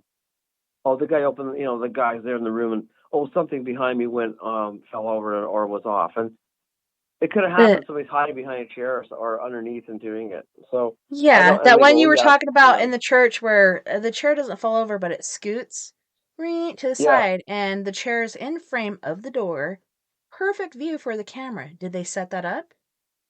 And then all of a sudden it scoots to the side, and you can't see what is to the side of the door frame, and they freeze for a moment. Then they walk over to the door, and they're like, look, there's nothing here. Well, I'm sure. But they did capture other shadows and other things at other times in that same place. because I watch all this Yeah, stuff but I at mean, night a going to lot of it is bed, but like a it could lot of be it. I'm set just up. trying to say is like, if you want to really show the evidence, who's also in the room filming it, right? Yeah. And they're like, oh, it was There's just only that this guy guy, and and this it just guy. so happens they're at that particular spot. Just so happens the door falls down. Just so happens they're going to run away right where it is when the whole building is like there's other things going on. I don't know. It's just Yeah, I I take it know. with a grain of salt. I really do. I'm kind of leery to send my stuff in to Paranormal Caught on Camera. I've been thinking about it every time I watch. I'm like, man, I need to send in my stuff, and I never Well, do. this is a funny thing. I sent one in. I don't know if you Oh, ever you saw did? my ghost wheel. I sent one in, honestly. And you know what they said? It wasn't scary enough. And I'm going, what? This What? is like amazing stuff. I'm going, holy, you Did you wouldn't do even the see this cigarette happen. one or the moving of the hands one? Like both of those could have been in there. No, this was another one I did. I'll send it to you, but it's very cool. And it's in a fitness gym, okay? And it's caught on a security camera, and this ghost is trying to move a wheel of the treadmill, and for pretending he's doing a wheel. And I sent it in, and they go, "Well, it's not. It's kind of ghostly, but it's not scary enough." And I'm going, "Oh my god, really?" I Well, didn't that's pee the my what. pants. So many things I've seen in So I there, was, and I've also noticed on that show they are repeating videos. Have you noticed that? I've seen the same video like 3 or 4 different times on the same show. I'm like, "Are you really showing this again? Like yeah, they it's keep new?" repeating it because they don't have anything Yeah. else. Yeah. So I thought, well, why send in something really good? And if I send the smoking thing in, they're not going to believe it anyway. So it's Oh, like you have to have, they you know. have to because I mean, I've seen not as cool shit on there that got through. And like I said, I'm an investigator, not only paranormally, but in regular investigations as far as private. And I was Well, I watching think your it's as hand and real. everything. Yeah, I was watching. It's as real as you can get, but I'm leery about sending anything else because I don't know what they'll say. It's like, oh, it's not. They're like, give me a break. I'm an investigator for a long time. I know these things how they happen, like yourself. So I don't know what they'd say. Yeah, I You think if know. you sent in those two with like the one of the bronze statue with the pictures and the videos and everything, I think they'd do that one. And I think they'd do the one with the cigarette too. Yeah, that's the same one. It's the same statue, smoking and with the fumes and all that, and the Yeah. hands. The same statue. Well, But like I said, they I'm weird repeat their because stuff. I don't know. Once you market it's like giving away your baby. Once you give it away, you don't know what they're going to do with it. Or somebody's But going to that's how take it, people right? get big is like Nuke's Top 5, this show, whatever. Like they put those people out there and they don't always say what their page is or their group or whatever. So I think there's stipulations, but they'll look up Patrick Cross and like you said, there's so many things under there, it'll really get your numbers up. I don't Yeah, I know. mean, I'm thinking about it, but like Me as too. you know, a lot of times if you read the fine print, they say anything you send in is copyright owned by them. So I don't know. That's another problem. Like if they own it, how can they own it if it's your stuff? So they're gonna try and say it's theirs then? Yeah, like you know what I I mean? wonder. In case. Okay, so this is a way to do copyright. Take an SD card. Maybe it's a really cheapy one, maybe like 4 gigabytes or megabytes or whatever. Put that in there, get your video on there, mail it to yourself. That certified mail. Don't open it, because if you open it, like anybody could stick anything in there, and just hold that and then put your stuff in there. Because that's a major way of Yeah, I've copyrighting it done. and proving you had it before they did. I've had it with a lot of other photos and other things that I've done with that too. Um, just for protection's sake, so people Mm-hmm. can't say whatever, you know. But I don't know. It's one of my best things, so I don't know if I'm going to think about doing it. I think I'll maybe get a letter written up with a lawyer and send it in because Right? it's the best thing I've ever done. It's taken me a long time to promote that and get it right. You know. Well, and it's on the internet already, and everybody Yeah, it's on knows the internet. It's internet is on YouTube. forever. You can't save a YouTube video, which is a good thing. You can't save it. You can only share it. So that's Yeah. a good thing about that. You can't actually download and keep it. It's hard to keep a link because the links will not save. But anyway, you're right. I mean, I do and I don't because I'm trying to like still do what I do best and like, you know, not go like, you know, if it got really, really big, that's great. But I'm always just being myself. You know, I don't want Mm-hmm. to, I don't care if I'm famous, but I don't really care about the fame and glory. It's like, this is what I do to prove to the world what it really is, like everybody else. Like, this is real. Like we've been saying since, I don't know if you had experiences as a kid, but that's where my main thing came from. Had experiences as a kid. Couldn't have friends because everybody thought I was crazy. I kind of had the Decided same not to problem. share it after a while, and then finally came out of the paranormal closet in 2012. I was like, I don't give a fuck anymore. I'm just gonna go out there and help people. Because there's not a lot of help out there. No, and the more you put it out there, well, I'm not putting out for media, I'm putting out there to help people. And if they have similar experiences, like you say, help them. But I mean, I am putting it out for the sake that people can see what things can happen and what can be done. But I'm not really doing it, oh, this is great, let's put it out and get famous. You know what I mean? I'm not like that. Yeah, I mean, I that's only like like promoting 15 it, but minutes anyways. I'm not there to go and like be Susan Slaughter and go, oh, this is so great, look how great I am, and let's put another picture out, and that's it, you know? I don't know It's like, about that's all you, they but do. every time I watch her on that show, she seems like she's depressed or she's really stoned. I don't know what it is. Yeah, like, it's just like commenting, going, oh, yeah, this happened. Oh, yeah, that happened. Like, oh, this could be this. Everybody's How do you animated and she's know? just like, this is Yeah, what she I doesn't even comment think. of, like, what the conditions are or what the lighting is or how we can look at it another way. She just goes, yeah, it's definitely a ghost. Like, oh, my God, really? You don't, that's part of research is looking at it every way. In a couple of sentences, she just says, yep, that is or isn't. Like, oh my God, I want to smack And her she around, knows a but lot about the dark arts, I've noticed too. So I'm like, maybe that's why she seems the way she seems. Is she more into the dark arts than the other stuff, or what? I think she claims she's Wiccan, but also on the dark side of like satanic stuff because she's always wearing necklaces of pentagrams. So I'm not sure. She's kind of a gothic chick, really. Yay. Not I don't that I have think she's anything against bad. that. I really get a bad feeling when I hear her because it doesn't sound like she's sincere. It's just Yeah, it's like blurring like off the the lady tongue. that does like the lore and folk tales and stuff like that. Like her eyes are always glowing. I know that's the lighting. When she looks away, I can see the real color of her eyes, but I don't know. I think things that are in your face that lighting hits are enhanced, even in your soul. I don't know. Miss Slaughter, where did she first come from, anyways? That's what I was wondering. Where does Susan Slaughter Yeah, well, come that's the from? thing. She never did a lot. A lot of people Yeah, who how are the on fuck there. I did mean, she it'd get be better with here? it. And then they just get her on the show, and she's like, she hasn't ever done any other. I've done like over 10 shows She's to probably get, like somebody's granddaughter or something. because usually when you do a lot of like they look at your history of what you've done to be credible. And I know Brian Eno, or the other guy, he's credible. He's on that show, and he's a good guy. He's done a lot of stuff, but I mean, I don't know. I've never seen any of her credits, which is weird because when I'm approached by shows, they want everything. They want to know what you did and where you were and what show you did before they'll even do a video taping of you. Because they really want to make sure, well, the shows I've done, they really want to make sure you're credible, make sure you're doing the right things, and making sure it's presented properly, Yeah, I just don't know where I know her from. I'm like, I know almost every freaking buddy in the paranormal, even like small groups, because that's what I watch at night to get to sleep. I mean, she So I'm just started out like, okay, and now it's like she's on every one, like, oh, yeah, this is that. Like, oh, my yeah, and goodness, like, Brian should be on more. Like, he's actually on these different shows. He's got different history. I don't know.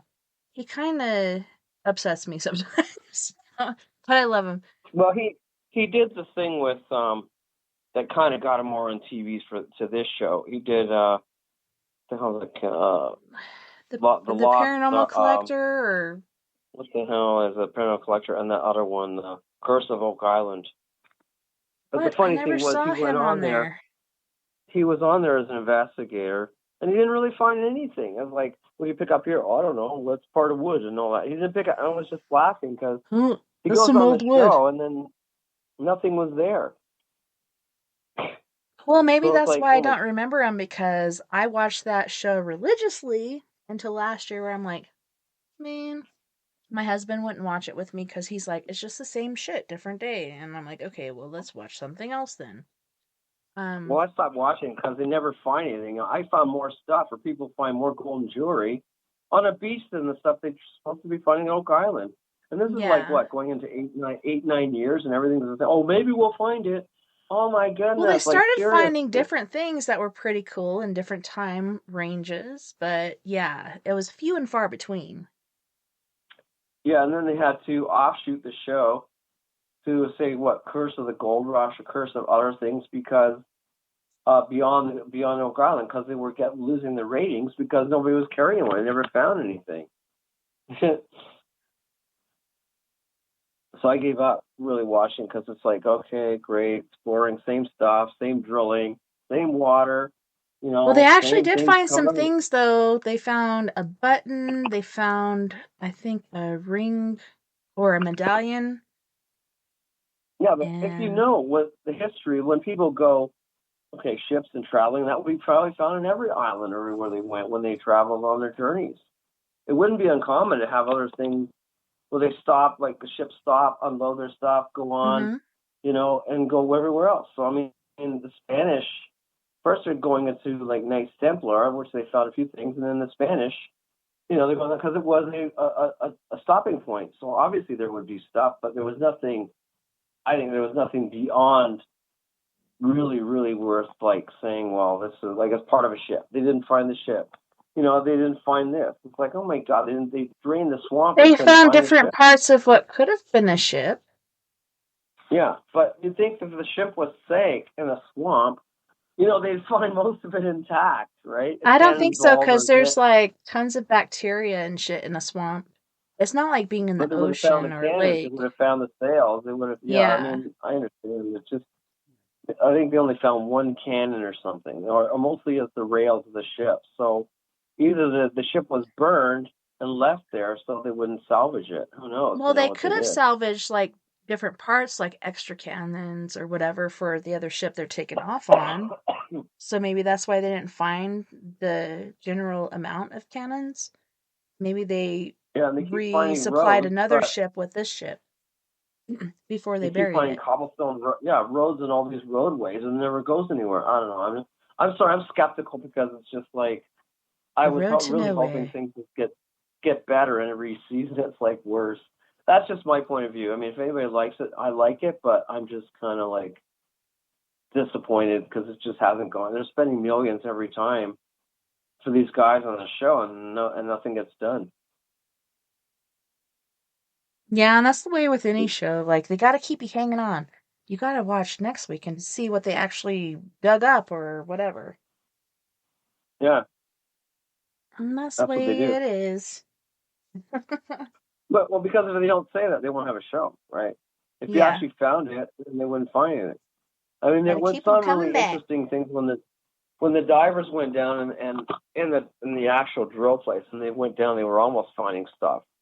And the gold was there, and it disappeared from the water currents. I think that was pretty interesting. But yeah, all the sediment kicked up or whatever all of a sudden. But then they didn't find anything. So where did the gold go if it was lying on the bottom? It was just kind of weird.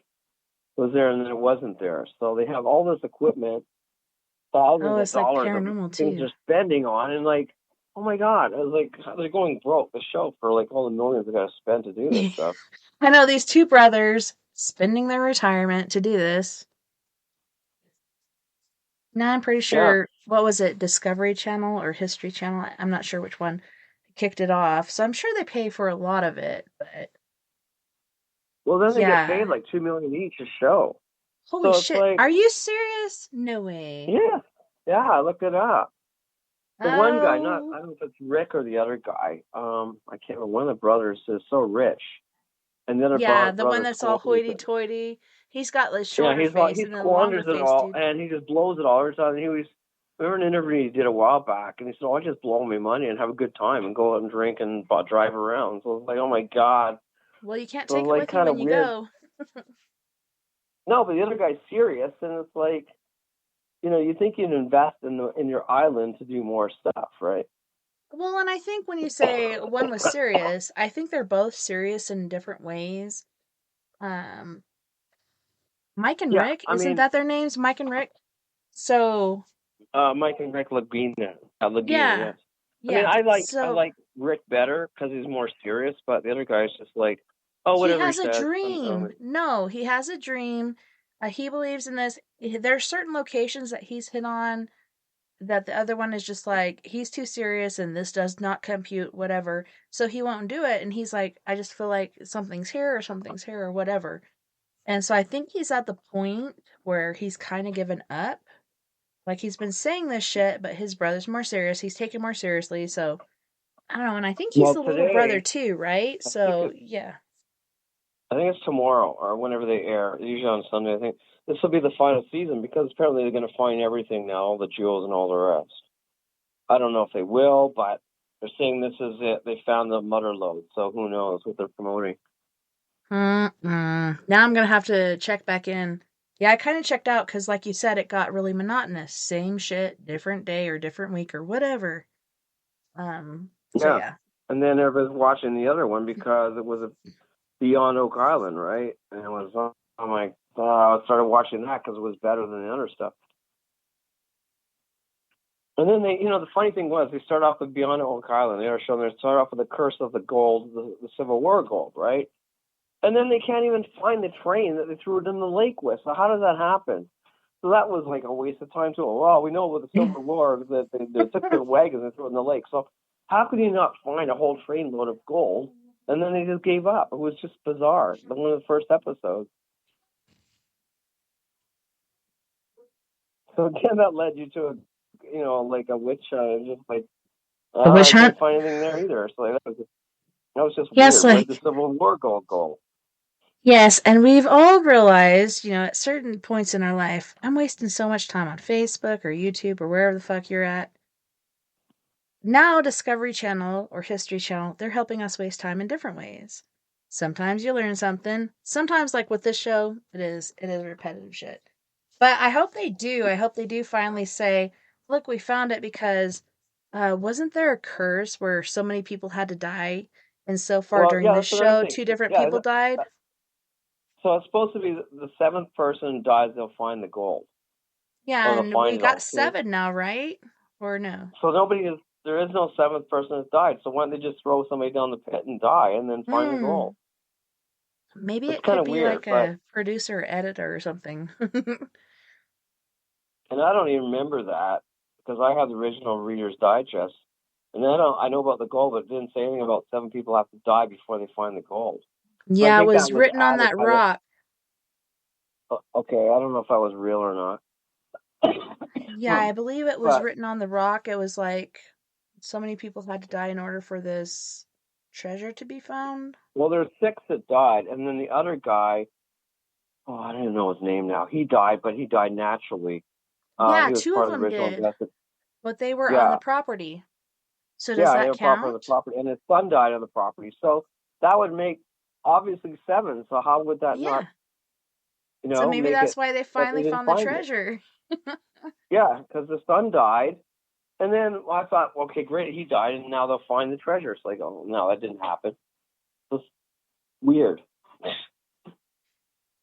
Well, I you don't. said there is one final episode, and we're supposed to see the So treasure apparently this is the then. last episode. If you look it up on to listen to the final episode, because they're running out of money, right? They have to do something. The Yeah. show, I think they've gone going under because they got to find it or something. So who knows if they're going to put a whole bunch of crown jewels there? Go, oh, we found the gold now. You know what I mean? Anybody could go to a museum, grab gold, and put it there. The crown of Ferdinand or something, or Queen Elizabeth. Who knows? Because apparently it's all these jewels in perfect condition. Now they're going to find them. How does that happen when they're Well, looking I've forever? heard like different stories. It could be these different treasures. It could be the Holy Grail. Well, who Is was the Holy sorry, Grail really Spanish a gold? cup? So What? Spanish gold. Who was Ferdinand's wife? That's who apparently the gold is. With Consuelo.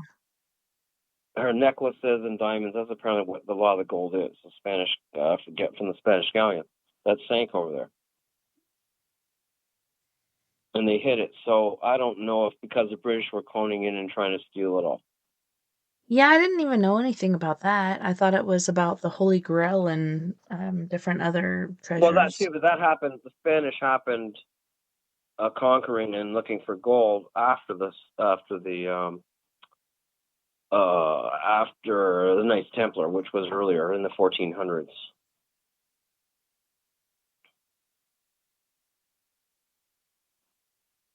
Very scary So I think times.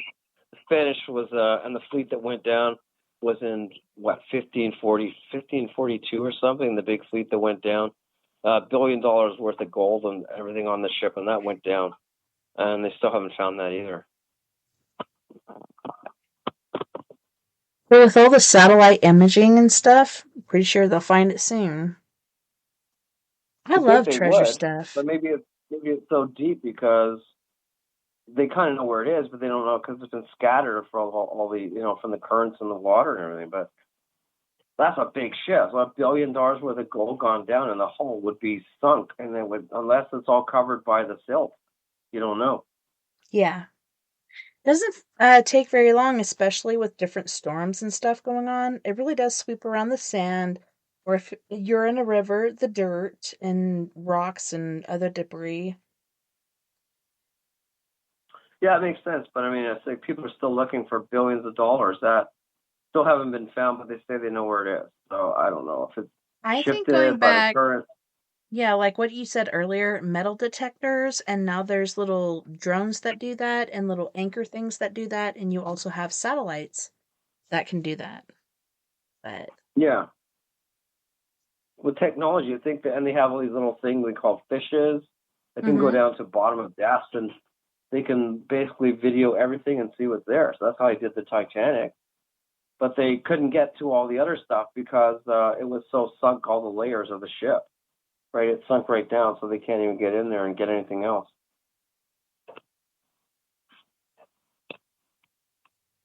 yep, different. Pretty But pretty amazing stuff. I mean, I like watching. I love history. Don't get me wrong. I like the shows, but I find a lot of times, oh my goodness, it goes on and you get skeptical and go, when are they going to find something,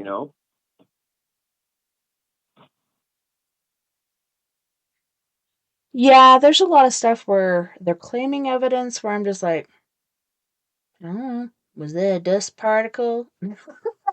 As if you're looking at my videos and saying that, but I don't know, they do sometimes get stuff, but they say it's like so very active, but they don't really prove it.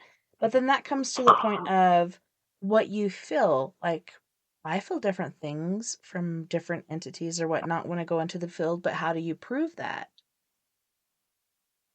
Yeah, I mean, well, the best evidence is witnesses with you, right? Because obviously, if anyone has had it experience and they believe it and they've seen it, then I would believe it. I mean, I don't question people, but if you're really documenting something, everybody has to still get their 2 cents in and say, I don't know if I believe it. So you have to, still, no matter how many angles you do and how much you do, still people wouldn't say, on TV, people would say, oh, it's made up, right? Because you've got camera crews, people filming you, you're on set. I don't think you can ever prove to everybody it's going to be real. I mean, it's more of a passion thing or a fascinating thing, but a lot of people have proven stuff, and a lot of people I believe, and a lot of people I don't believe. But I guess it's out there for you. The proof is out there. Will you believe it? You can find the proof. So. And it's been pretty intriguing to me because I do watch a lot of different paranormal shows, and generally you're focusing on the people that are out there doing the investigation. But a lot of times the camera people or sound techs or whatever will get touched and they'll freak out and be like, oh, I have to leave or something else like that. Like when it happens to other people in the group and not just the people prodding at the paranormal, other people get touched. Yeah, I mean, that's when we were doing, that's an example of that. I was doing a show years ago called Kenny and Spenny. And this was a really haunted house. I mean, it was a funny show because it was made to be funny. If you probably saw it, I think you did. I did. I love Kenny and Spinny. They crack me up. Excuse me. So these guys were making out who can last the longest in a haunted house. Yeah. So without the other guy quitting, right? And they're making up. All these ghosts are all screwing, fucking all of a sudden it was all making. I mean, it was really haunted. And we went in there, and they did cut out some of the stuff, but it was funny. because the things that really happened, the camera crew was filming, and we saw the literally candles go out in front of us, and all the drapes just go everywhere. Because I guess the ghosts are getting pissed off. And Yeah, and who was your partner at that point? She is your partner, right? And What is her name? they edited it out and cut it out of the video because it was too real. We can't put it on because they're trying to make it more funny for the show. And I go, oh, great! They should have put that in. Evidence. And this nail went flying across like an 1800s nail out of the wood, was pulled out and thrown right across in front of us, and all the camera crew just freaked right out. It was just like, how can you not cut that on the video? Put it on. Oh. I was really mad. Freaking editors. So it was true, and things happened, and the camera crew got really spooked because this was a really old Victorian home, and the ghosts were really pissed off there, and there was a murder that happened there, and they killed this girl and chopped off her head, this little girl. So, I mean, things were going on. I was getting pissed off, and I was able to capture stuff, but I didn't tell them to release it to the video crew because I kept it for myself. Mm-hmm. But it was just pretty amazing, and then I got pretty spooked there, and the best evidence they didn't keep. So, okay. Well, and it's funny too because one's a believer, one's a non-believer, and this also happens on The Watcher and other places like that. But yeah, the guy that was trying to creep out the other one and make him all freaked out got freaked out himself. I think he was playing with fire, and I was talking to my kid about that earlier. Karma. Different things you do to different things or people, like the cat. He was kind of oven roasting the cat with his toots. But I was like, karma works in weird ways. And he's like, what's karma? I'm like, karma's like whatever you put out there is going to come back to you. And he gets so offended when his dad toots, and he'll run off and he'll be crying. And he doesn't even know his grandpa had the worst ones. But yeah, he was doing that to the cat, and I'm like, guess what, buddy? Karma's going to come back and bite you. Well, yeah, whatever you put out is what you get back, right? So, I mean, if you're a good person and you're trying to live a good life, you'll get good, positive energy. If you are bad and constantly doing stuff, you will attract negative energy, right? That's just the way it is. But, I mean, things do happen. I mean, like, the funny thing I have is when people call me and then, oh, there's a ghost in my house and all this stuff, and I haven't come and check it, and things are flying. And I go, okay, what did you do before this happened? Because the ghosts just don't happen. Something has to be done to do it to cause it to happen, right? There's an action reaction. And they all get upset when I don't believe them because I said, we have to do something. All this time you're living in a house, and all of a sudden the house is haunted, and you must have done something, got mad or upset or fighting or negativity to cause it. So then then you have to fix it because they did it, because we all put out energy, kinetic energy, that can cause things to happen. So it can't always be a ghost. It could be a poltergeist of our own energy and our own minds putting stuff out. Well, it could be a ghost or entity or whatever that was there before until you introduce this new energy, whether it be negative or positive, fighting or artistic or whatever going on, different energies polarizing. Things get awakened or attracted if you move into a house and you start to renovate it. That's caused issues. Digging a garden. Definitely, because the ghost, whoever was there, the energy of the ghost, don't want things to be changed and renovated. That was their place before you. Quite typically, when there was a lot of farmhouses renovated and stuff, you'd find a lot of that, or in basements renovated, because now you change the energy, and now it's gonna kick you in the ass because it doesn't like it, and you gotta somehow live together. It's like, if it ain't broke, don't fix it. Like, what are you doing? You're taking out this perfectly good wood and putting this new thing in. I don't know. I think it just changes their whole surroundings, and people are, tearing down walls and putting in portals and whatever. Yeah, I think it would affect energy and what it's there. If it's on a sacred ground or Indian land, then you're going to have problems because the ghosts don't like it, which makes sense because they were there before you. Well, yeah, it could be wood, could be stone, could be the soil. Yeah, I'm not talking residual, because residual would be something that keeps repeating. I'm talking about active ghosts that are still now coming up and doing things to you and trying to get your attention because now you've caused stuff to happen, right?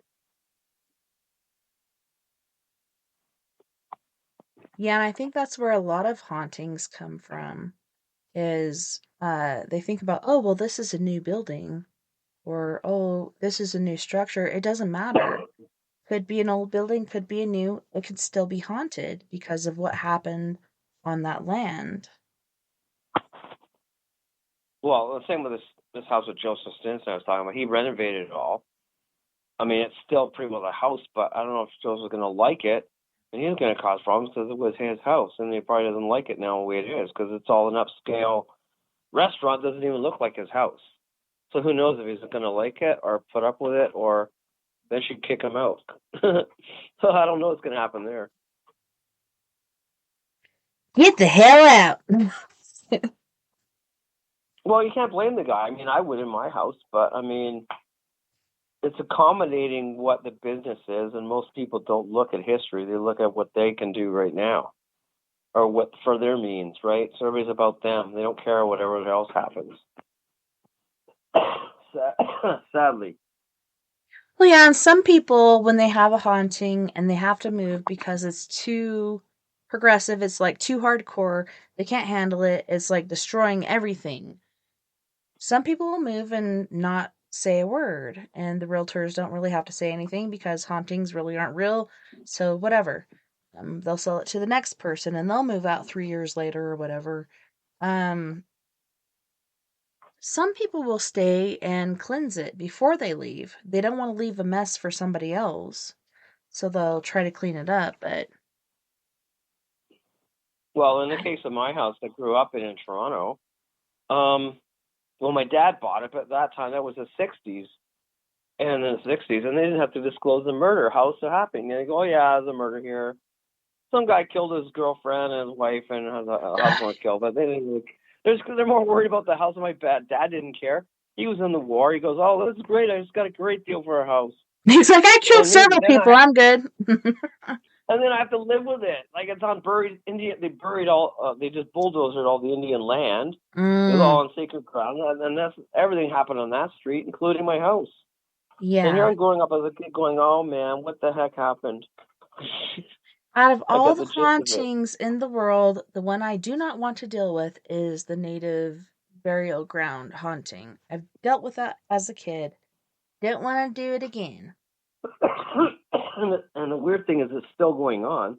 Yeah, it is. And since I left my house in like 1980 or something, and I've gone by there a couple of times. There's gone to so many. There must be 10 families that have gone there and gone through because they're still going on. Things are going on because of the house, and they renovate it, and it's the land. And I can't keep going to the owners going, I lived here, and stop what you're doing, It's like their house, but they don't know, and they're getting really haunted and demonic activity. Yeah, it's really bad, and people don't realize it. Because I went there, this was last spring. I had nothing else to do. And to my old house, I visited it, right? It was kind of funny. And as soon as I pulled up, like right by the house, heard this big voice coming out saying, "Don't come back here." Just like a giant voice talking to me. I didn't have a tape recorder on. And it was warning me that I guess it knew me because I was there all the years.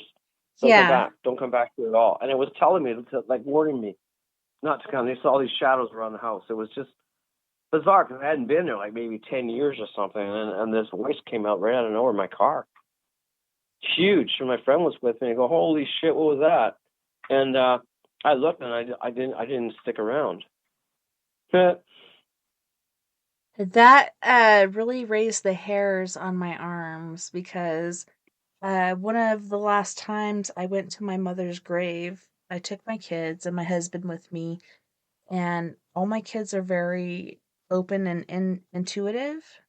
They have different gifts, and my daughter, who is now 18, she was younger then, but she said, "Mom, what does leave your sins at the door mean?"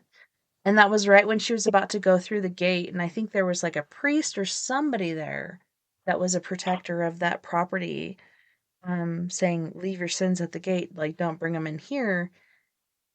And also at different times I went to that cemetery, I heard things like banshee scream or whatnot. Like, I think it was like a Native American, like, war cry is what it reminded me of. And we actually saw somebody running outside of the perimeter, the fence of the cemetery. And then my sister, she's like, hey, do you want to go walk around the edge out there? I'm like, fuck no, I don't. I'm good. I ain't going over there. I already saw it. I see what's out there. I don't wanna tread on that ground. I don't know, it really Yeah, creeped me out. because Is that you a have your own kind of like your own like feelers go up, your own senses go up, and you just know. And you don't have to be psychic to know. 'Cause a lot of people will have that sense that there something foreboding is happening, or you shouldn't be there, or you walked into something, right? So, I find that when people are investigating or do a lot of stuff, their senses are saying, "Beware, be careful, because something can happen or leave." always listen to your gut. When you get a bad feeling, listen to that. Whether it's, I'm going to pick up my kid from school, maybe you decide to take a different route. If you get a weird feeling, take a different route or something, like change what you're doing, change your path. Because if you get that feeling, something bad could happen. Or something, For I sure. don't know. Yeah, Have you ever I think it's always. I think you have to be aware, even though people are closed right now and upset, and the economy. I think your psychic abilities always saves you, and your gut feeling always saves you, because it's telling you what to do and do the right thing. Mhm. So I've always tried to listen to what I should be doing and not what I'm supposed to be doing. And if somebody's doing something, I'm going the other way because I'm going to do my thing. I don't follow the crowd at all. Yeah, I'm not a follower. I'm a rebel. No. I know what I know. I don't know why sometimes, but I listen to the bit. Well, on that note, we do have to go to our second music break. So on this break, we have Chico, Griff, Fluid, and Prime Example. You guys don't go anywhere. We'll be right back after this music break.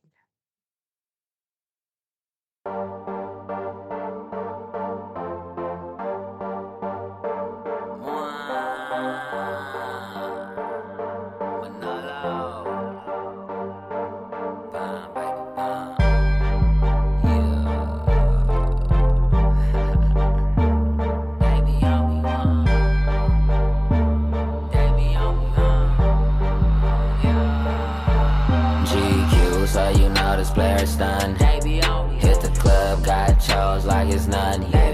Mathematician when it come to getting numbers. I'm screaming, one, I feel like money, why? Cause they be on me, they be on me, they be on me, they be on me, they be on me, they be on me, they be on me, why? They be on me, they be on me, they be on me, they be on me, they be on me, they be on me, why? I'm like, look up in the sky, that's a bird, no, that's a plane. Chico just that fly, so make it splurge and make it rain. I keep that Scrabble mind, I got words and I got game. And she like circle goggles, she got curves and she got frame. And if mama a rider, I'ma swerve all in her lane. She give me gobble gobble, she's superb with that good brain. Now baby, bout that action, make them birds drive me insane. I'm a jigger, low in action, mama purchase this good thing. And fire y'all employees, you dealing with a boss. And kick it with a player, I got juice and I got sauce. You messing with them losers, I feel sorry for your loss. I'm a heartthrob, baby, I can feel your beating pulse. GQ, so you know this player's stunned. Hit the club, got chose like it's none. Mathematician when it come and getting numbers. I'm screaming, one, I feel like money, why? Cause they be on me, they be on me, they be on me, they be on me, they be on me, they be on me, they be on me, why? They be on me, they be on me, they be on me, they be on me, they be on me, they be on me, why? Juice daddy, baby, looky here, looky here. Milwaukee bought them bucks, fear the deer, fear the deer. I'm feeling like a player, must be pure, must be clear. So let me drop this knowledge in your ear, in your ear. I'm driving your chick crazy, let me steal, let me steal. She crying like a baby, I see tears, I see tears. She thick from the front, I see rear, I see rear. I see me in them panties, I see mirror, I see mirror. Fly guy, baby, you messing with a pilot. of the ship. You messing with a pirate. Ding dong ditch, make her open, then I'm out it. I'm getting all in that belly, turned her into a Audi. GQ, so you know this player's done. Hit the club, got chose like it's none. Mathematician when it come to getting numbers. I'm screaming, one, I feel like money, why? Cause they be on me, they be on me, they be on me, they be on me, they be on me, they be on me, they be on me, why? They be on me, they be on me, they be on me, they be on me, they be on me, they be on me, they be on me, why?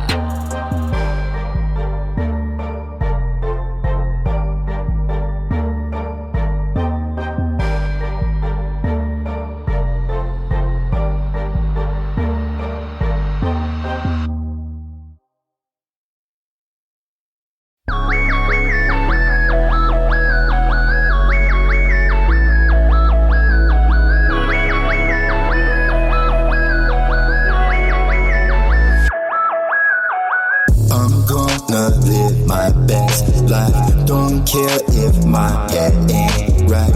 I'm gonna live my best life. Don't care if my head ain't right. I'm gonna live my best life. Don't care if my head ain't right. Do you and live your best life. Don't care if my head ain't right. Where you from? Who you with? Are you unplugged?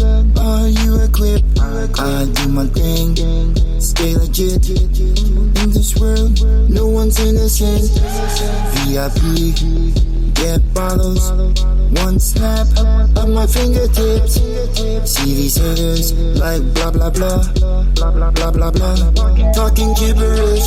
I'm gonna live my best life. Don't care if my head ain't right. I'm gonna live my best life. Don't care if my head ain't right. I'm gonna live my best life. Don't care if my head ain't right. Do you and live your best life. Don't care if my head ain't right. Rolling and rolling and rolling SUV. Rolling and rolling and rolling with my homies. Rolling and rolling and rolling SUV. Rolling and rolling and rolling with my homies. I'm going to live my best life. Don't care if my head ain't right. I'm going to live my best life. Do you live your best life? Do you live your best life? Do you live your best life? I'm going to live my best life.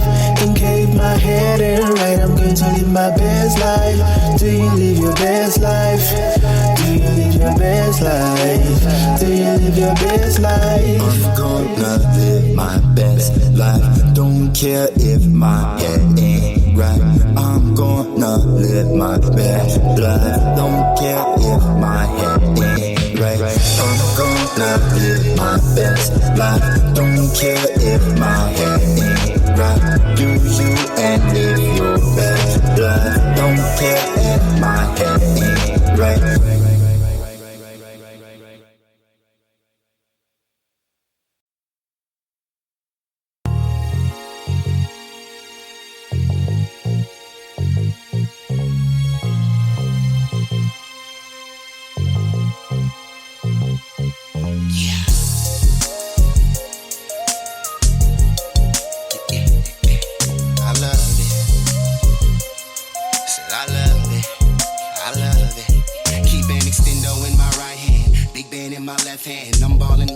It's back to back like I was Stefan. Better yet, I'm Phil Jackson, so don't treat me like the next man. And I'm kind of a real big deal, so don't be out here second guessing. Anyway, I make my pay and live this California lifestyle. Sunshine, loud packs, and chicks that love to get wild.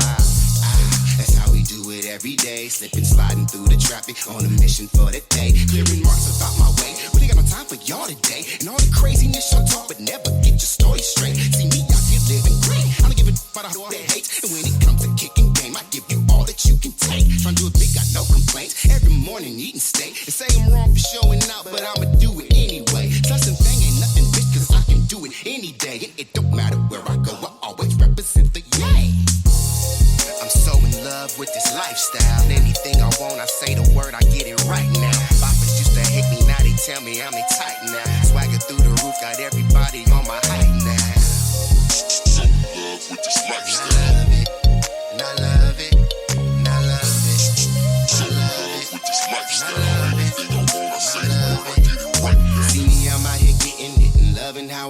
Best believe if I do something, I'm a stupid, do it big. And this hustling is my gig, so don't you ask me what I stand for. Stacking while I'm macking, trying to earn myself a couple Lambos. Yeah, you know them toys for them big boys. Emperor of sorts and all you other players decoys. Meaning you're not the real deal. Keep an appetite for dollars that I never miss a meal. All you suckers need to chill. I'm just trying to stack a meal and pull the baddest bras around and let show they sex appeal. Little bit of Netflix, then we chill. Lose them clothes, keep on them heels. Working like a 9 to 5 and go right back to chasing skrill. I bring that real, never that phony. BS, y'all be stressing, put it down just like an OG. Perform these cookies, take flight. Summer, y'all just out here acting. I'm a boss in real life. I'm so in love with this lifestyle. Anything I want, I say the word, I get it right now. Boppers used to hate me, now they tell me I'm a tight now. Swagger through the roof, got everybody on my height now. So in love with this lifestyle. And I love it, and I love it, and I love it. So in love with this lifestyle. Anything I want, I say the word, I get it right now. Keep it more 100 than a C note. Hall of Fame spitting, representing with these pimp quotes. Don't try to front, you know this shit's dope. Question is, will I ever fail? My answer is no. I make this hustling look amazing. Put it down, doper than a blunt of purple hazing. Spicy on the mic, I bring the fire like a Cajun. Scoville's making haters sweat when I be blazing. Leaning to the side, haters everywhere. Yeah, I hear them talking, but they simply wasting air. Can't understand the reason that they stay in my affairs. But I'm major with my movements, getting money everywhere. I'm so in love with this lifestyle. Anything I want, I say the word, I get it right now. Boppers used to hate me, now they tell me I'm a type now. Swagger through the roof, got everybody on my height now. So in love with this lifestyle. And I love it, and I love it, and I love it. So in love with this lifestyle. Anything I want, I say the word, I get it right now. So in love with this lifestyle. And I love it, and I love it. So in love with this lifestyle. Anything I want, I say the word, I get it right now.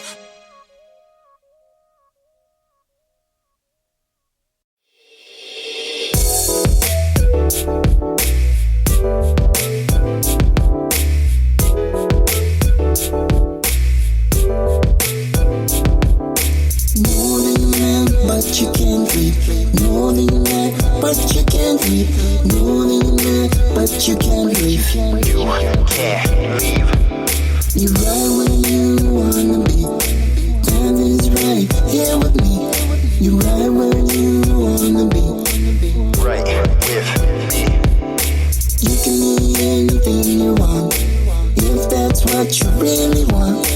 You can be anything you want. All I want to do right now is leave you soon. All I wanna do. All I want to do right now is leave you soon. For good, I'm wasting time. Not trying to lose my mind.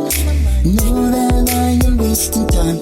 Not trying to lose my mind. If you won't get left behind in this rat race, go back to my place where I know it's safe. Lock myself in my room. Won't watch the news, cause it is so confused. What can I do if I lose you? All I want to do right now is leave you soon. All I wanna do. All I want to do right now is leave you soon. For good. Okay. She was a loompa loompa, now her body super duper. Getting a lot of attention she was never used to. Hitting me up like I was Uber.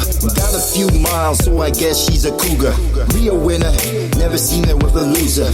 Gorilla talk, ooga booga booga. Scuba, tuba, diver, I'm a rider. Getting cider, sweet like cider. Fighter, fighter, rider.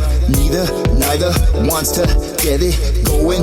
Know it, hold it, fold it, blow it. Wait, I'm joking. Cages broken from these beasts. From down east on the streets, it's a zoo. All I want to do right now is leave you. All I wanna do. All I want to do right now is leave you for good.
Welcome back, and thank you so much for joining us this evening on We Are Paradox Media's Late Night in the Rockies.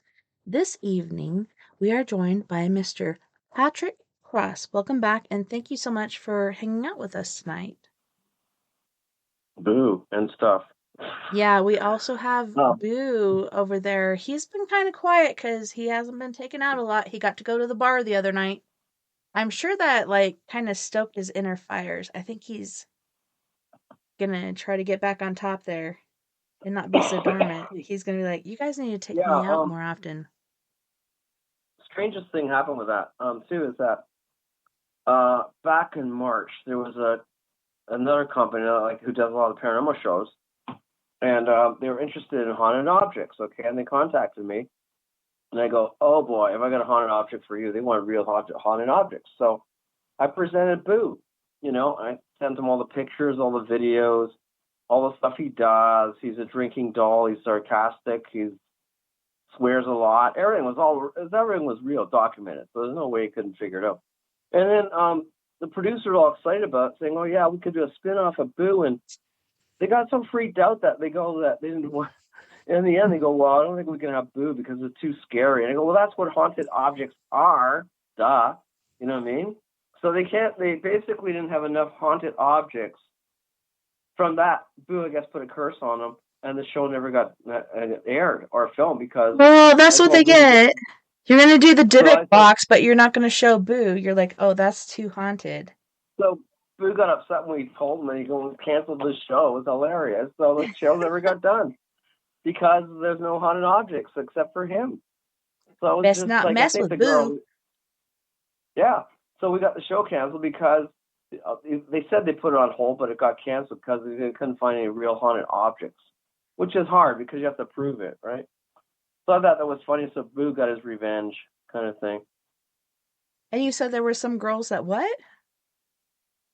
I mean, Boo got his revenge because this girl, the producer, was so freaked out that Boo was like, we actually recorded him on the video interview, and he was saying stuff, swearing to her.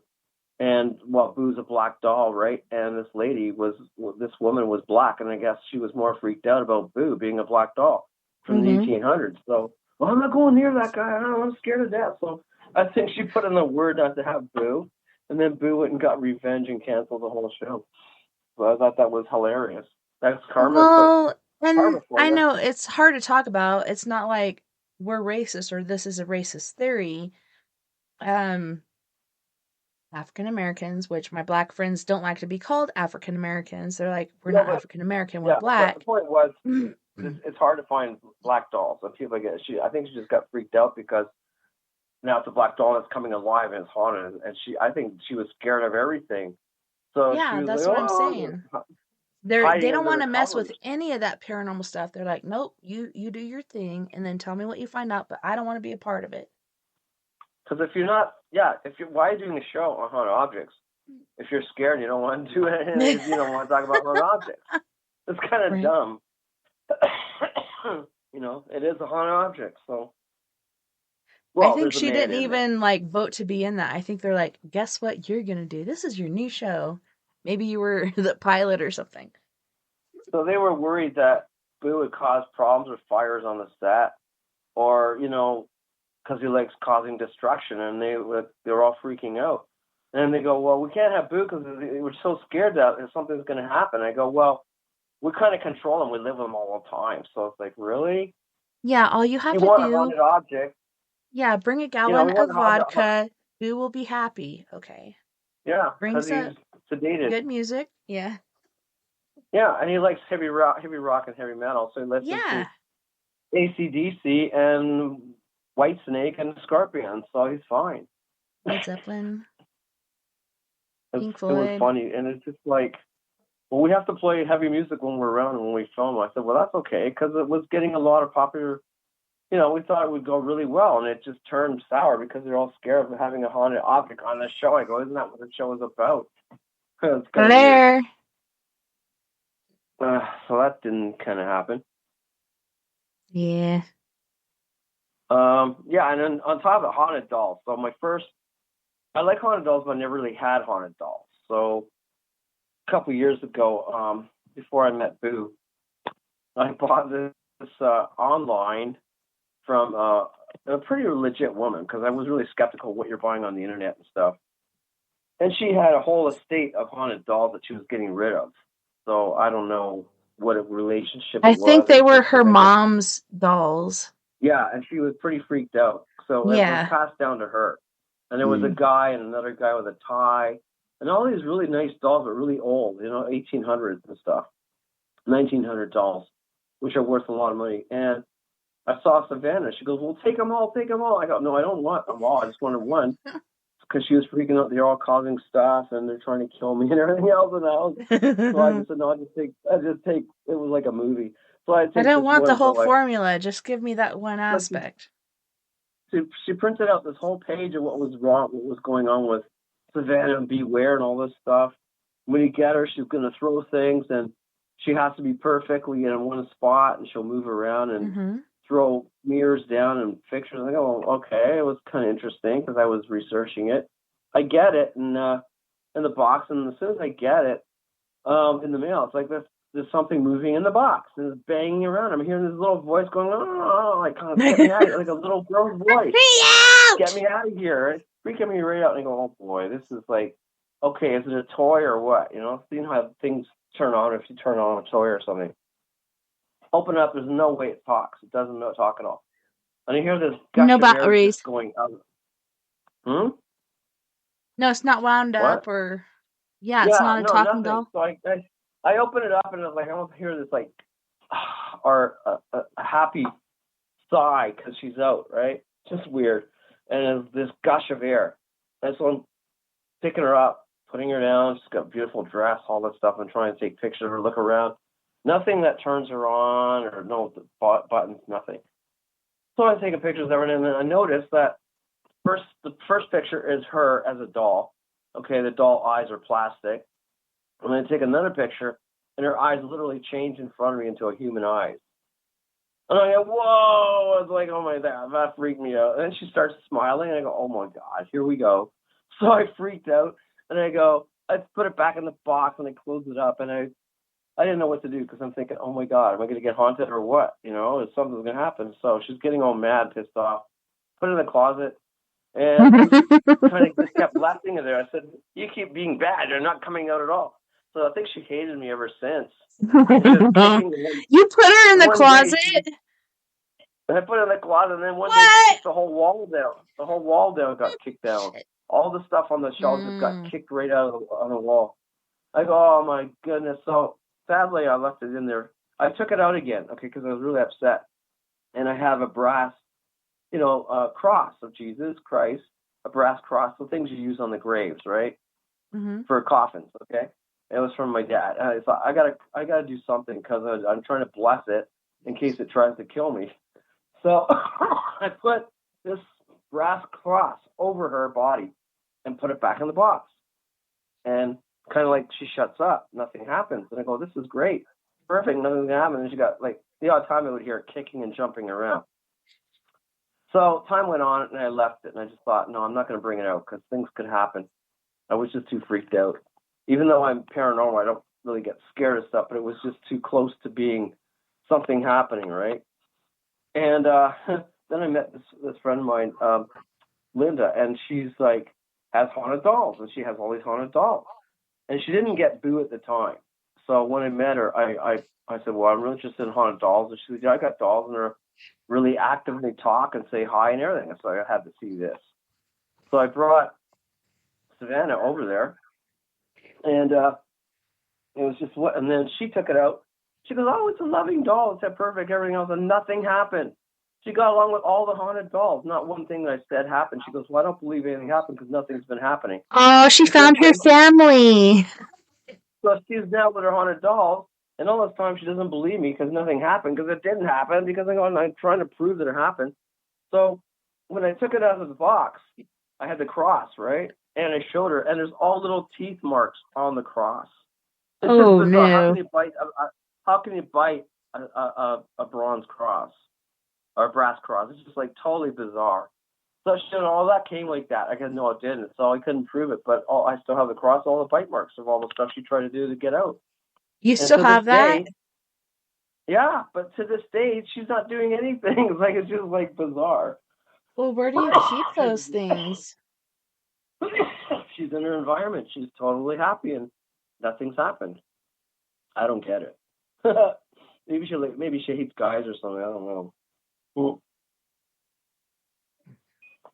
And then Boo's there, and nothing happens either. It's like, oh my gosh, she gets Boo, and they're like interacting one haunted dog to the other. Nothing's going on, and we're recording, and Boo's like ignoring her, and it's like, here's your new girlfriend, Boo, and like didn't care. So he's just like swearing and everything else.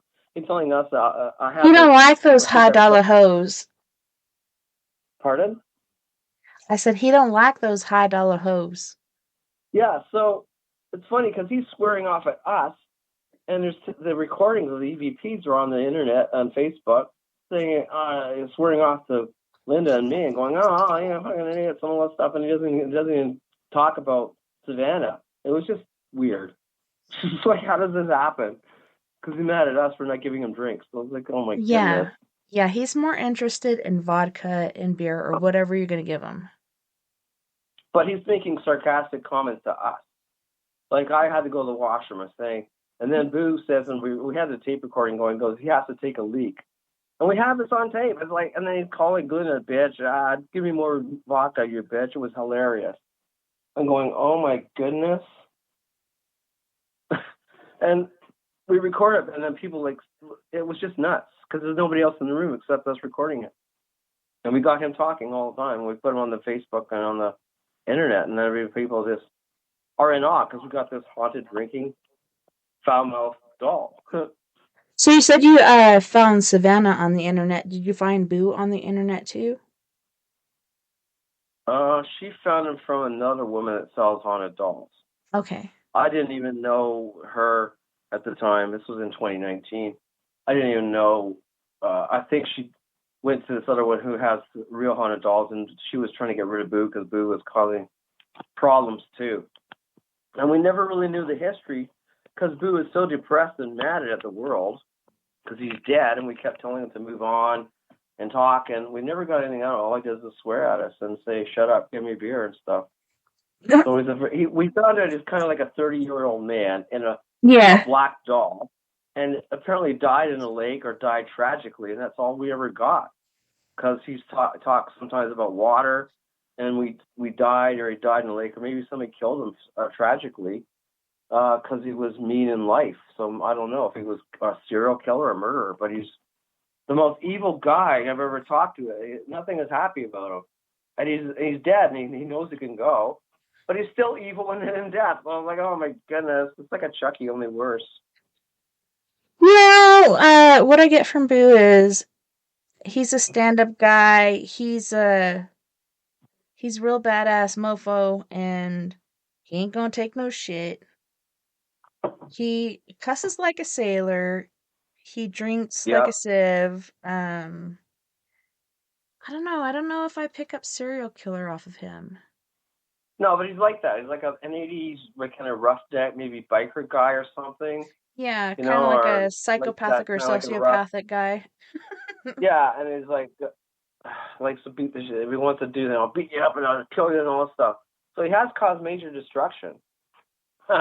Because on the first time we've ever took him out anywhere, we went to the Flying Saucer restaurant in Niagara Falls, Canada, on this side. And we thought, well, we started taking him to bars to see what he does. We went there, and no sir, we were there 5 minutes. All the alarms starting going off. All the fire alarms are going off, everything, and all these firecrackers are coming. And we hear this laughing coming from our table, and it's Boo laughing. And the waitress goes, we go to Boo, did you do this? And he starts laughing again. So we know Boo did it. He turned all the fire alarms off, and they said it never happened. It was hilarious. I got the video, and I think you saw it. It's just like nuts. It's on our Facebook. And I'm going, holy cow. It's just like Boo caused the fire alarms to go off. And then he's caused accidents and cars to blow up and everything. It's like the craziest thing. I thought for sure he would be on a major TV show. But So, I think a lot of people are just too scared of him and they can't figure it out, and they don't want to right? promote violence. So I think that's what it is. Yeah. The whole show is like bleep, bleep, bleep, bleep, Yeah, bleep. exactly, everywhere, and then blowing up stuff. And we got a video of him blowing up a car. The car just smacked. Like, I'm driving along, going to work, and this is like around 9 o'clock, around 7 or 8 at night. Most bizarre thing. He's not even in the car.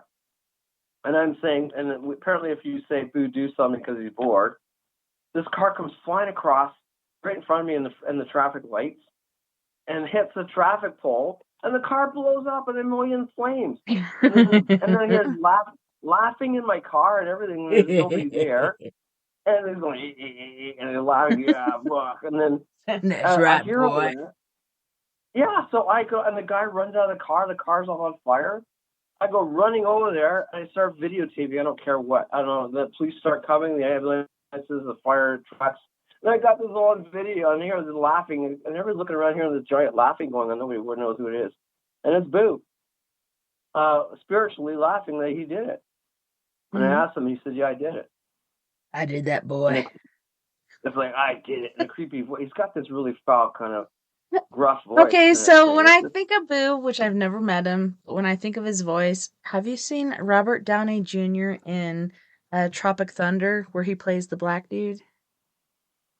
No, And he's sorry, like so no. in character, like I don't know, the way he talks and everything. I'm just imagining Boo with that sort of draw and accent and whatever.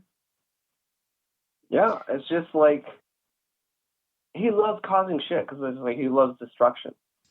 And when Linda got him the first day, it was right before Christmas. He blew up the stove, and she goes, "That never happened. The stove blew up and went on fire." And you hear this laughing from the room upstairs. It was just, she told me she freaked right out. The first day that she got him and opened him up. Because we were always saying, well, Boo, dude, we started off by saying, Boo, do something. And it was hilarious. And then he did. You gonna tip me, boy? You want me to do something? All right, here we go. And then he proves it by, like, he goes, like, she was at work. Okay, you know how they have those cleaners that are like propane cleaners? They go around really bad and clean the floors, the machines. Mm-hmm. So she was getting allergic to it at work, and she's saying, well, man, I wish those cleaners would stop. The propane's all over the store, and the smell. It's driving nuts. I can't breathe. So she goes, Boo, do something. No sooner as she said the whole propane machine blows up. She was freaking out. She was laughing her head off. They couldn't figure out how it happened. It just blows up and stops, and it's like they couldn't fix it. He's like, thank you, Boo. So she's thanking Boo, and I'm just laughing and going, holy cow. So ever since then, we've been doing these excursion things and taking them stuff. Well, the pandemic hit in for 2 years, and we couldn't really do much with Boo. But then we started up again, and we kind of lost interest because we haven't done a lot with him. I was doing other things, and I thought he would be on the show, but he canceled the show last year, so that wasn't good either in March. But he drinks a lot, so he's still drinking, and he drank my beer at the Dickens because I was sitting there, and Linda sees it, and I'm there, and it's like my beer is halfway full, and all of a sudden, didn't your beer just go down? And she goes, I didn't see you drink it, and neither did the waitress. It was just spun on. Boom goes like, barf. We heard this big burp from our table. It's hilarious because, like, I have to drink my beer too. So I put that on Facebook. It was funny. Boo ain't no cheap date. No, she spends about $30 a week on alcohol for him. That's pretty hardcore. $30 to $40 because alcohol is expensive, right? As you know, liquor, vodka. So it's easy to spend $39, $40 for that. He goes through a bottle every week. And if he doesn't get it, he gets all ornery and causes shit. Mm-hmm. Like banging stuff, throwing things around, things falling off dressers, stupid things like that, swearing. I think Boo needs to get out more often. Maybe even get a stroller and walk him around, or get one of those packs, or Well, we were planning on taking him to the casino because if he's going to do something, maybe it'll help us win some money. Yeah. So we were thinking, well, this would be kind of cool. We would do something, and then we might win like 30 grand, or I just we never did it You yet. know But what we were I thinking would of doing do? it. Take Boo and some dowsing rods and hold Boo under your arm and put the dowsing rods in your hands and let Boo direct which machine. I wonder if That they'd would throw work. you Yeah, out. because ghosts know things, right? They know Mm-hmm. their psychic senses are intact, so they might know where this goes on and that goes off, and what might work. Yeah, that's a good idea. I mean, they must think we're nuts because if we go to the casino and do that, but might get kicked out. But you can't bring that thing in here. Can't do. We would just bring them in a bag and put them up on the machine and see what happens. Right? But I don't This know. is my therapy doll and my energy sticks, okay? I need these in order to survive and direct myself throughout the world. Are you going to take away my directory sensations? I mean, so other people have actually, like yourself, picked up what Boo does and his energy. So if it was just a regular doll, you wouldn't be able to pick up anything because it's a doll. So there's a vessel or attached of a spirit of a man there, and I believe other people have been right. You've been right. They all pick up what do you pick up from Boo, and they all go, "Oh man, he's a bad guy to hang around. He's evil and stuff." Same kind of like bad energy stuff, badass. Yeah. Not really, really bad, but he just likes being bad. Like, he's not totally evil. He's just causes shit. It's like, oh, man. I just had the word, and it left me. He's not good, he's not bad, he's... Holy shnikes. I just had it, and then... Zing! Off into the universe. Like, usually when we talk about him, he knows. And he He's mischievous, and he's fun. If you, after the show, feel anything or Boo's coming there to bug you and laugh, then let me know. Because every time I talk about it, I go, they're talking about it, I got to go and check it out what they're saying about me. And stuff like that. But he's not, most of the time, an okay badass guy. He's like a bar friend that just keeps swearing a lot, I guess. Or a gunslinger, who knows? I don't know. He's a guy cusses like a sailor who could really give a fuck. I don't know. I think he was a fly by the seat of his pants sort of guy, and very mischievous, and laughed a lot about everything. How would you do that? You think that when you're dead, you would kind of like come to your senses, and okay, I'm dead. He knows he's dead too. He just doesn't want to change his Habits whole thing. Are hard to break, life. Patrick. They're hard to break. Yeah, because he's just been so bad in life that he didn't give it, like you said, didn't give a shit, didn't give about anything, and maybe that's how he got killed, or somebody killed him. But he's like that now in death, which is, he thinks somebody will come around anyways. But he doesn't want to leave. He's attached to this doll. I know it's a little black doll, but he's a full-grown man. I get he's in his 30s or 35 or something like that. I don't know how he died because it's just so much mixed energy around him. I think it was pretty chaotic, whatever happened. And he's probably pissed that that's how he got killed and he's coming back to take a revenge. That's not how it was supposed to be. Yeah. So, they're coming back and going, I'm going to get you now kind of thing. So now everything gets him upset, except alcohol. He wants to fix it, but he still loves the spirits. Yeah. So it's ironic that the worst guy is in like this little haunted doll. And he was killed and he just went into the vessel of the doll that was there. Maybe in a house or something, maybe in a basement or a kid's doll. Who knows? I don't know. Because the doll was originally 1800s as well. It's a really old doll. Yeah, and I was listening to something like that the other day too, where they're saying spirits hide in a lot of different places, and what better place than something that looks or resembles a human being? A doll. Right. Creepy. And it's like you were saying Maybe that's earlier, even. where it turns from doll eyes to like human eyes. Holy crack, like that's super creepy. Yeah, but the weird thing is Savannah never did anything after that to me. So she never came back and haunted me. When she's in her place, she's fine. She's a, pristine woman now, lady, and then she doesn't do anything. But before, oh my goodness. Yeah, She's she might have been never know. worried that things weren't going to be okay, but now she does know it is, so she's all good. She's all around the other. She is a child. Yeah, I've heard her talk. So she is a child and a doll. It's not like an old guy or something. But now she's happy to be around all the other children, dolls, and play. That's pretty cool to have like sort of equal energies, kids being their age, being a different sort of energy than older people. So I asked Linda, where do all dolls go? I'm like, oh, they all go out and play in the day and then come back at night. I go, why would they do that? And then that's what they do. They just come back into the doll. They don't go anywhere. And she goes, why would they? They're happy in the doll. And I go, I don't know. I think I'd move on if I was in a doll, but that's just me. Who knows? It's beyond me. But I heard she has a doll named George, and all he does is say, hi, he's dead. And he keeps saying he's dead about Boo. So he knows Boo's dead and probably pissed off Boo.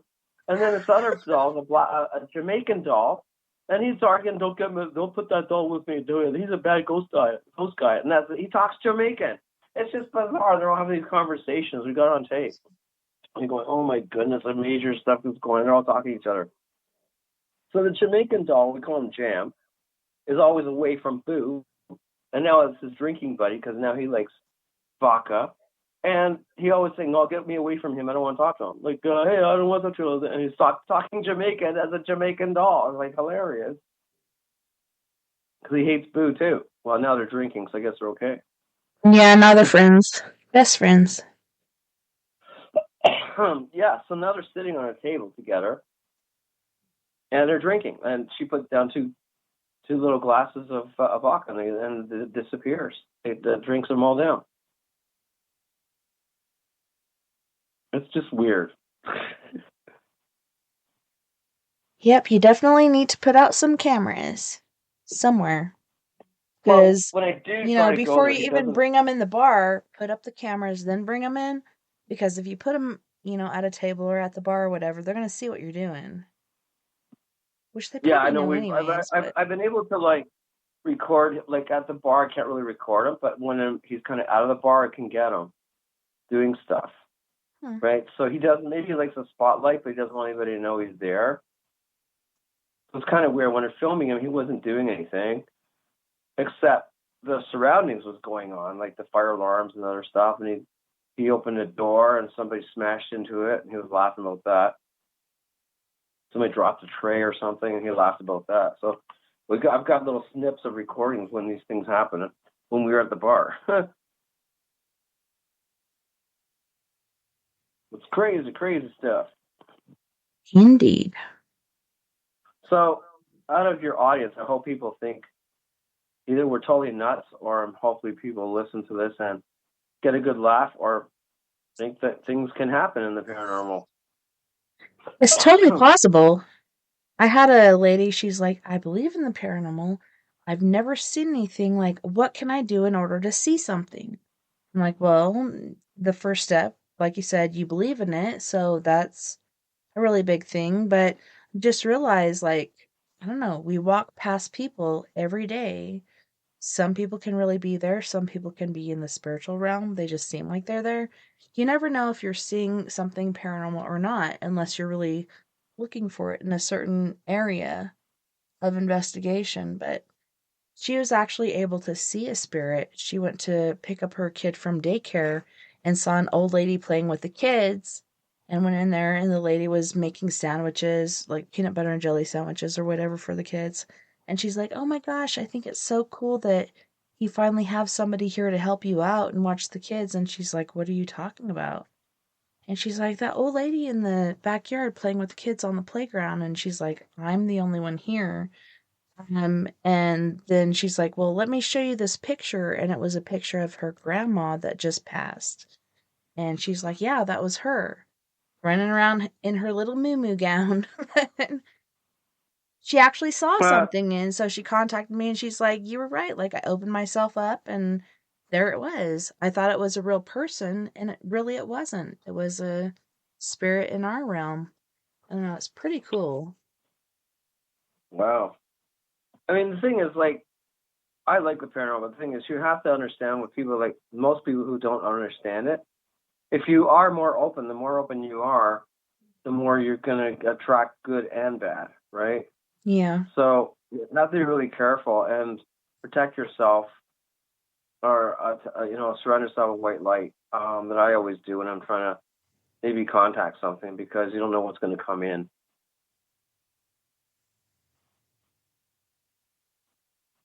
Definitely.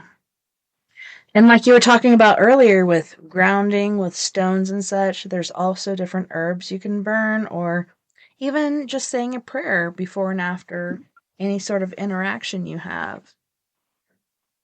Yeah, well, incense does help, and also sage, but it's only temporary. It doesn't work all the time. You have to cleanse your house, usually a couple times, like a couple times a year. Like I do it spring, summer, and fall in my house, just to clear negative energy and dead energy. I just use sage and incense, and I burn fir, and I burn pine, and different things. So Back fur to as nature in stuff. like the pine fir or like actual fur? No, pine fir. Sorry, not Okay. animal fur. Pine fir. Yeah, you're like Pine trees. fur Pine and trees. pine. Pine trees and cedar. Yeah, I'm gonna burn it. Like, that wouldn't help at all. I'm like, oh no, that's making my nostrils flare. Yeah, pine trees and cedar is good. You can burn other things, but all the other stuff, like, you gotta be careful if you have animals. And I have cats, so they can be allergic. So if you're doing stuff, you have to be careful your animals don't get sick, or they're allergic to it. Yeah. Right. So you have to be aware of the animals, and other people in the house might be allergic to that stuff.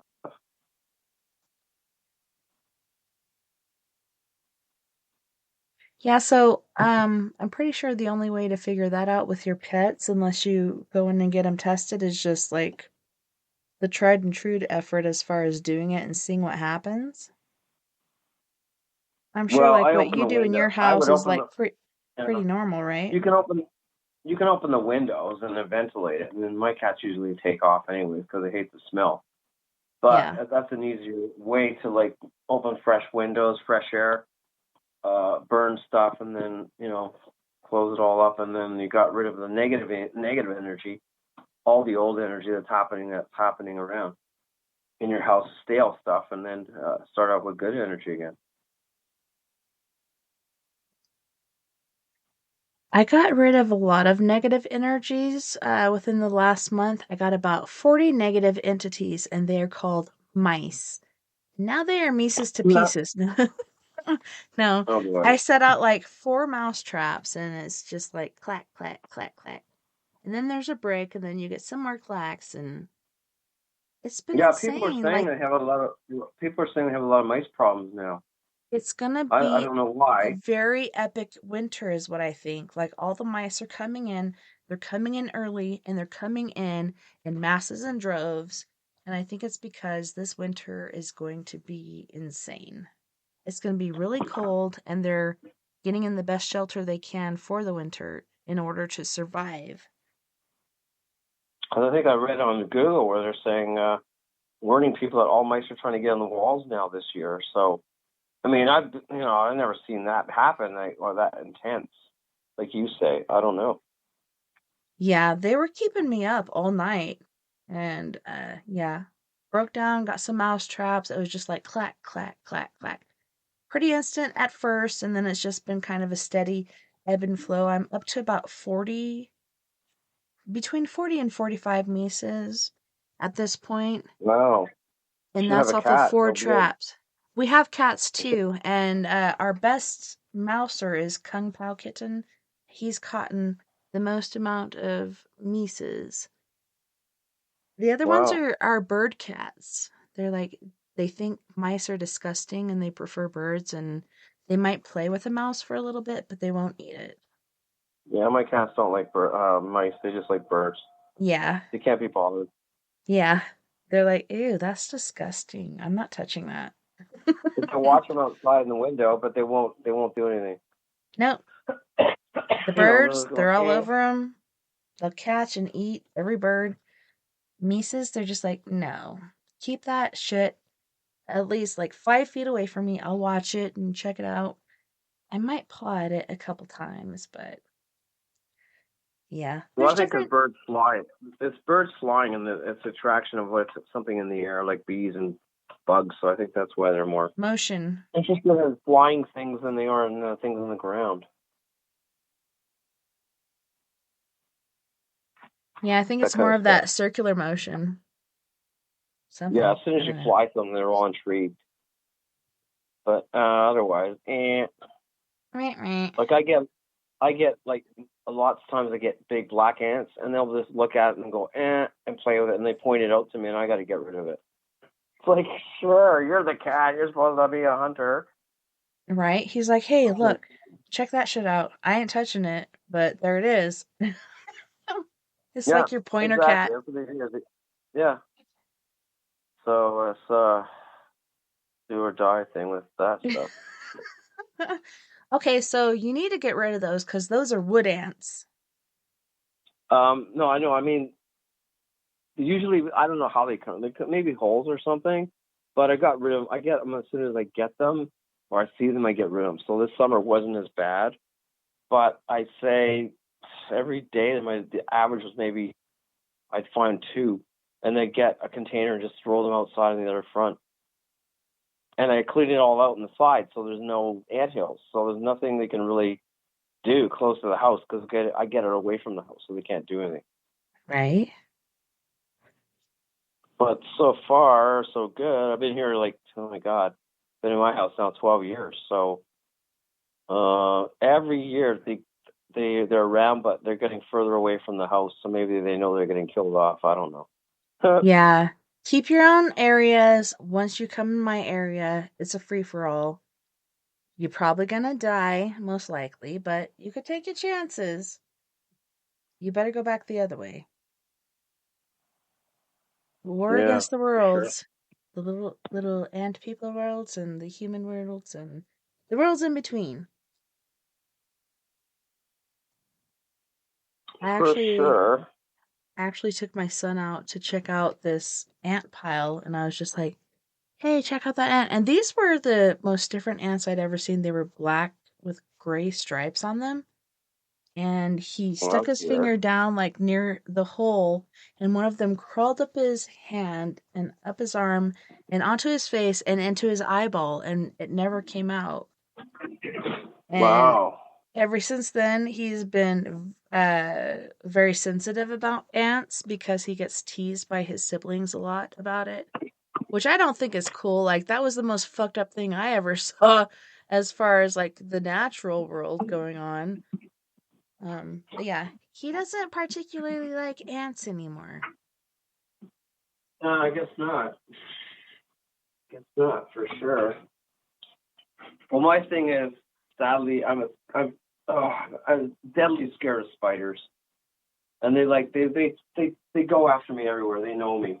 They Oh have my a goodness. radar on me, Yeah. so they're the worst. And they're always in my car attacking me or something. And the worst one last year, not this year, I got bit by a spider. Believe it or not, and I've never had this problem. And it was one of those big brown ones in your yard, and I guess I infected it and scratched it, and my whole knee went up like a baseball. Holy I was really shnikes. freaked out because that had never happened. Yeah. So I had to go to the hospital. I had to get medication and everything. I was like, oh my goodness, how'd this happen? And the thing was in my car. Yeah. I had to desensitize myself to spiders, and I was on the phone. I was really into this, and my husband peeked over my shoulder, and he's like, what the fuck are you doing? And I'm like, I'm desensitizing myself. So I'm just sitting there looking at pictures and reading about different spiders. My phobia came from when I was about and I can feel the scar right now. I was about 5 or 6 years old, and this spider dug a hole behind my ear and planted some eggs, and I got really sick, and Oh, I took some wow. medicine, and eventually, after taking this medicine, this cone about, I would say, maybe 3 or 4 centimeters long popped out, and I think that was the dead egg sac. But ever since then, I was very phobic of spiders. But then I desensitized myself, and that really worked. But yeah, spiders, if you're in my space, I will kill you. If you're around me in some other sense, I will catch and release. Before it was kill. Like, if I see a spider, I'm killing it. But I don't do that all the time anymore. It just I depends. tried to, like, just because if they're antics, so they jump on you or something like that. But most of the time, I don't like killing anything. So I'll try and get rid of if I can. But Yeah. the fear sets in, and I'm just like on a movie.